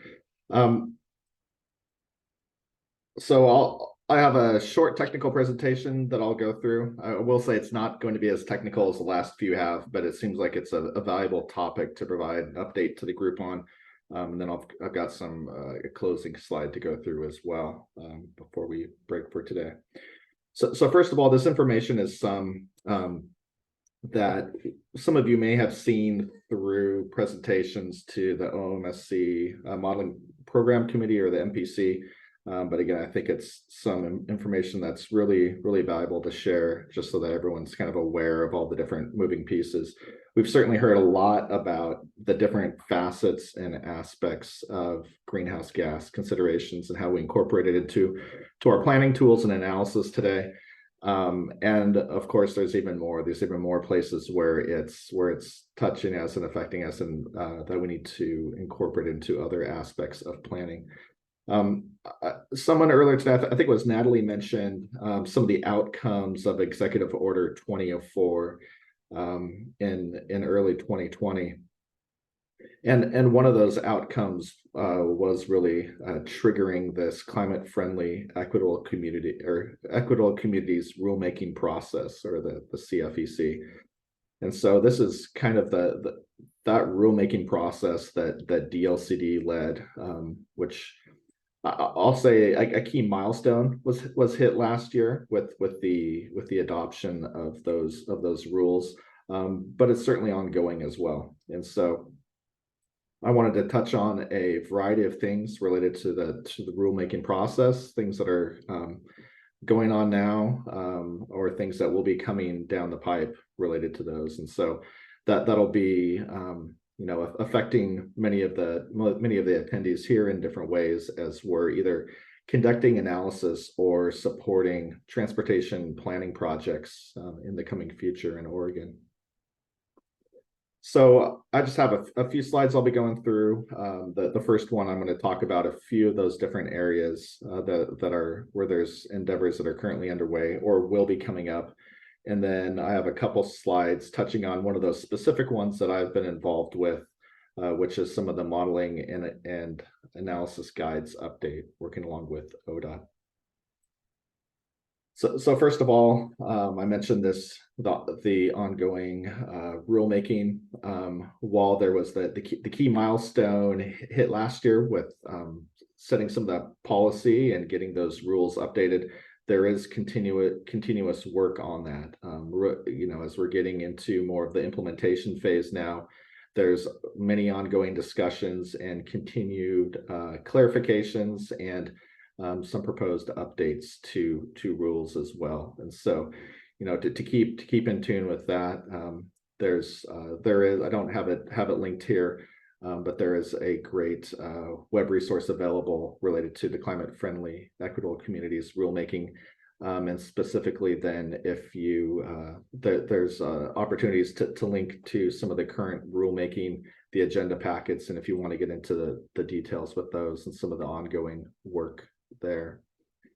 So one of the outcomes of the rulemaking process then is that local agencies within metropolitan areas need to work on identifying climate friendly areas, or CFAs. And so within the Portland region, that's a little bit different than the other metropolitan areas. Within the Portland region, there's already the established town centers and regional centers, which provide the framework for a lot of that work. Different areas of the state, though, there's some additional requirements that they're going through, and DLCD is working with local agencies to support the communities within those metropolitan areas in identifying and planning for these climate friendly areas. So that work's ongoing now. I believe there's another key milestone at the end of next year where there's requirements related to identifying the areas and conducting a gap analysis that those communities will be going through. So that's work that's currently underway. The third bullet on here, ODOT is, there's a couple related efforts that ODOT is working on in order to help practitioners deploy some of the new rules in the OAR. So the first one is with the ODOT Planning Guides update. This is related to an update to both the transportation system planning guidelines as well as the development review guidelines. And there's a consultant team working with ODOT on that. And I know that work is currently underway. And that will probably be wrapping up, I believe, in the spring of this coming spring, is I think the last update I've heard on that. So the goal there is to provide planning level guidance so that as communities are updating their transportation system plans or going through development review process, they have some guidance that they can follow. The fourth bullet is one that I'll be talking a little bit more about on the coming slides. And we are currently working with ODOT on updating some of the analysis guidance. So less the high level planning and process and more of the technical analysis, the modeling tools and the procedures that are needed to deploy some of these new requirements in the OAR. And again, I'll be talking a little bit more about that in detail, so I'll keep it brief for now. The next bullet coming up related to the new OARs, a lot of that related to the planning for the climate friendly areas.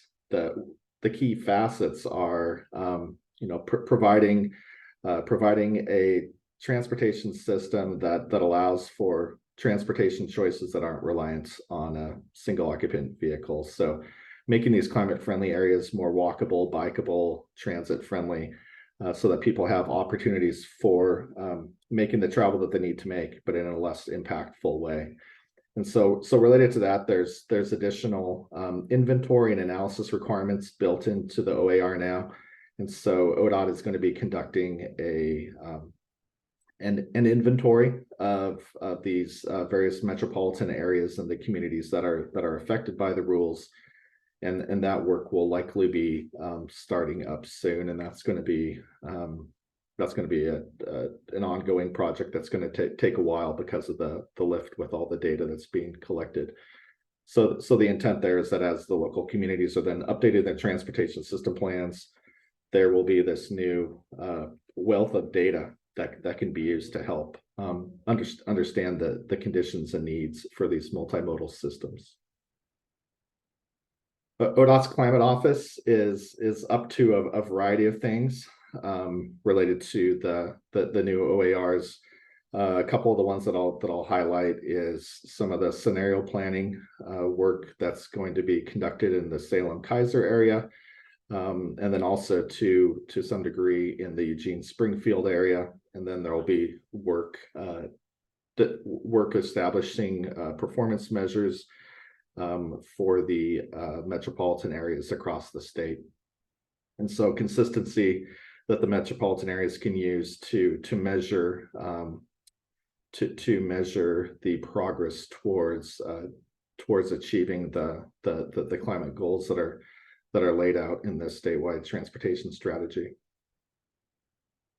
And then lastly, coming down at a later point, there's going to be transportation system plan updates that local communities will need to conduct that are within the metropolitan areas, and there'll be, new aspects of analysis or planning findings that need to be made in order to align with the intent and the outcomes of the climate-friendly, equitable community rulemaking.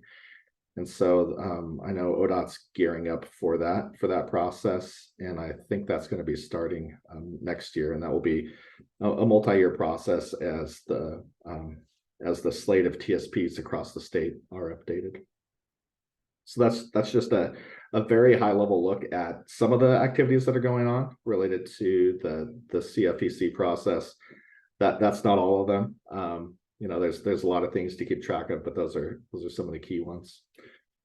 So now I've got a couple slides. I'll talk a little bit more about one of these items that we've been involved with, which is the TPR modeling and analysis guides update. So the goal of this work is to develop planning and analysis guides for the metro areas to implement these TPR rules. And so there's a few key objectives there that are laid out. One is developing a technical process to measure and model VMT per capita. One is to implement the climate-friendly areas assumptions into our travel demand models so that we can better represent those, as well as the measure the impacts of those. And then thirdly, it's providing or identifying some options for performance standards that local agencies can use. And so the OAR lays out 8 different objective areas, and it's trying to move away from I'd say that the pretty consistent use of either volume to capacity ratio or level of service as performance measures that are used in transportation planning decision making. And so the 8 objective areas then will provide local agencies with some other areas and some other options to implement different types of performance standards. So the work that we're doing will help inform or help build a toolbox of some of those options and provide guidance on those, so that when the time comes for the local agencies to select performance standards, they have a starting point. But it's not dictating what those standards are going to be. That's still going to be a decision to be made at the local level. With the work that we're working through right now, we're using there's 3 different committees that we're reviewing the work with as we're going through this process. The Analysis Procedure Manual Users Group, some of you may be involved with that. That's a group that typically meets quarterly, and we've had a couple meetings with that group to work through and provide some updates to them, and we'll continue to do so through the remainder of this project. We've also been meeting with a work group from the OMSC, and so this is comprised of some of the regional modelers and other staff from around the state, and so that's really been our resource for getting direct feedback on some of the different ideas and needs and opportunities related to the limitations and objectives of our travel demand models. And so that's a group we've been continuing to engage. And then finally, we also have a technical advisory committee, which is comprised of folks from across the state, includes some of the local agency staff as well, to kind of round out the perspectives that we're hearing.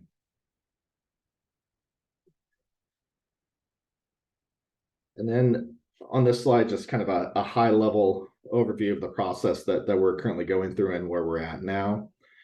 If I was to break this down into 6 key steps or major milestones, with the ultimate goal of getting to a point where we have updated technical guidance, and this updated technical guidance could come in several forms and could ultimately land in a few different locations. ODOT has a variety of documents. There's the analysis procedures manual. There's a modeling applications guide. There's the NPM LUC, which for the life of me, I can never remember what that acronym stands for, but it provides additional guidance on modeling land use changes. So if right now we're down on step 4. So the steps we've already been through, we've conducted a review of the CFEC analysis requirements, reviewing the new changes to the OARs and what those entail, so that we can be thinking about, from an implementation standpoint, what are the technical items we'll need to go through. We've reviewed the travel demand models, conducted interviews with regional modeling staff, and then also engaged them through the OMSC working group. And then on step 3, we've put together a framework or a menu of some of the different knobs and inputs and facets of the travel demand modeling process that we know are affected in some way, and that we need to consider in order to be able to faithfully implement these new aspects of climate-friendly areas. And so that includes things like how do you consider or how do you measure or estimate land use changes within an urban area, thinking about things like population control totals, what are the demographics of those new households, what are aspects of the roadway network that you need to consider. And then even outside the regional models, how can we make use of tools like the statewide model to understand travel that goes beyond the boundary of our regional models? So there's a lot of different components there. So right now, the process there, the step that we're at is on a step 4, where we have that menu of all these different things that we've heard, and now we're starting to develop some draft procedures, and we're very early in that process.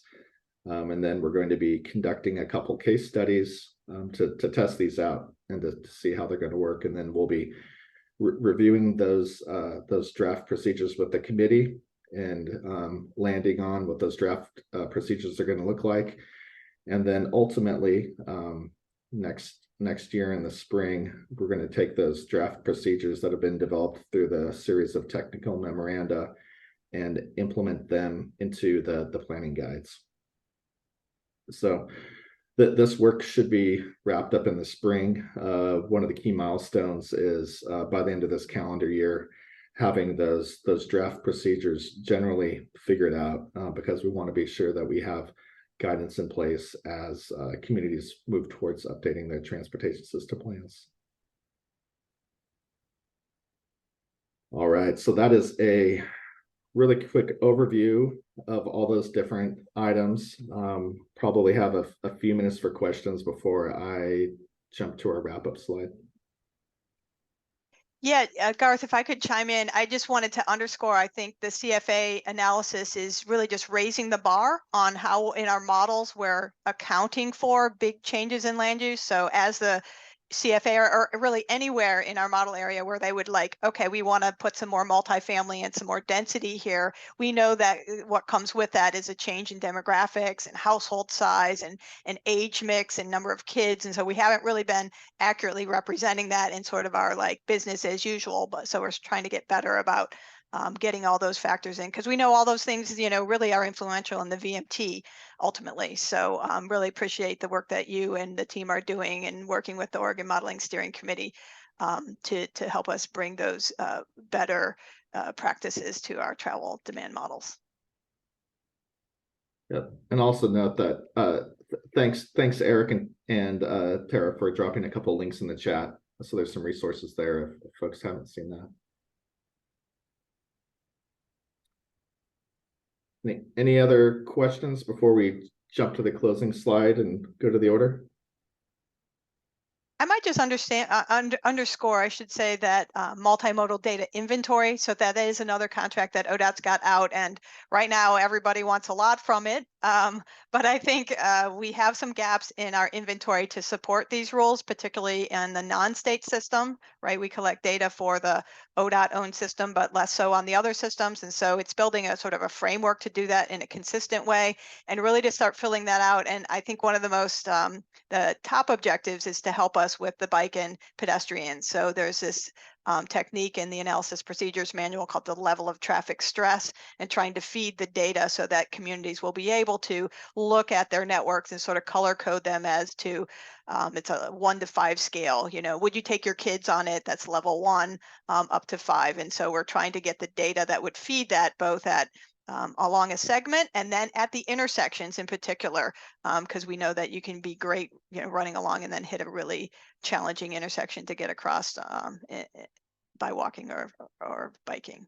So that should come along, and we'll see how far we can get with the actual data collection. Certainly the transportation system plans themselves will be the maintainers of that. So we're going to try to, you know, bootstrap a little bit at the beginning and then have that continued, maintained and updated through as the TSPs happen across the state. All right. Thanks, Tara. Closing out with a few last items. And first of all, I'd really like to thank Tara, not only for serving as guest moderator today, but also helping put together a slew of presentations, which was super interesting. But she really curated that, and part of it is her deep knowledge in all these different aspects across the state. So Tara, thank you very much, and thanks to all our speakers. Those were a lot of really diverse, interesting topics, and we got a lot of great information today. So quickly, a quick plug on upcoming OMUG sessions in early December, so about a month and a half out. There's the bringing probe data into travel demand models, so watch for that. And then in January or February, we'll have our annual tradition, the post TRB brown bag. So looking forward to that, and having it's a great opportunity to sit down with others, whether you attended TRB or not, and share your thoughts on some of the hot topics, and then we always have good discussion around that as well. If there's other upcoming ideas that you have, please be sure to share them. You can always reach out to Carol, as well as the coordinating committee members, which again are myself, Liming Wang, and then Kyle Hogger with Metro. A few different upcoming conference opportunities. There's the TRB Transportation Resilience Conference coming up next month in DC. Of course, there's the TRB annual meeting. And then locally, for most of us, the Northwest Transportation Conference is happening in Corvallis, and that's in March of next year. So that's always a good opportunity to see a lot of familiar faces. And then lastly, there's the AMPO Planning Tools and Training Symposium in May. Any other conference or training opportunities coming up that people think would be great for the crew to know about that aren't listed here? And I'll open it up to any other general announcements that folks would like to share before we break. I think there might be a question from Eric, perhaps. Oh, yeah. Sorry to have missed the window there when Zach was presenting. I didn't know we had a moment. So it's in the chat there. I can speak to it briefly, though I didn't want to cut off the other upcoming events piece either. Yeah. So Eric's question is: it fully established that only VMT at the per household versus employee will be evaluated, addressed in the APM updates? And he mentioned he knows the Metro Mobility Policy has been looking at both, which is intended to be implementing CFEC.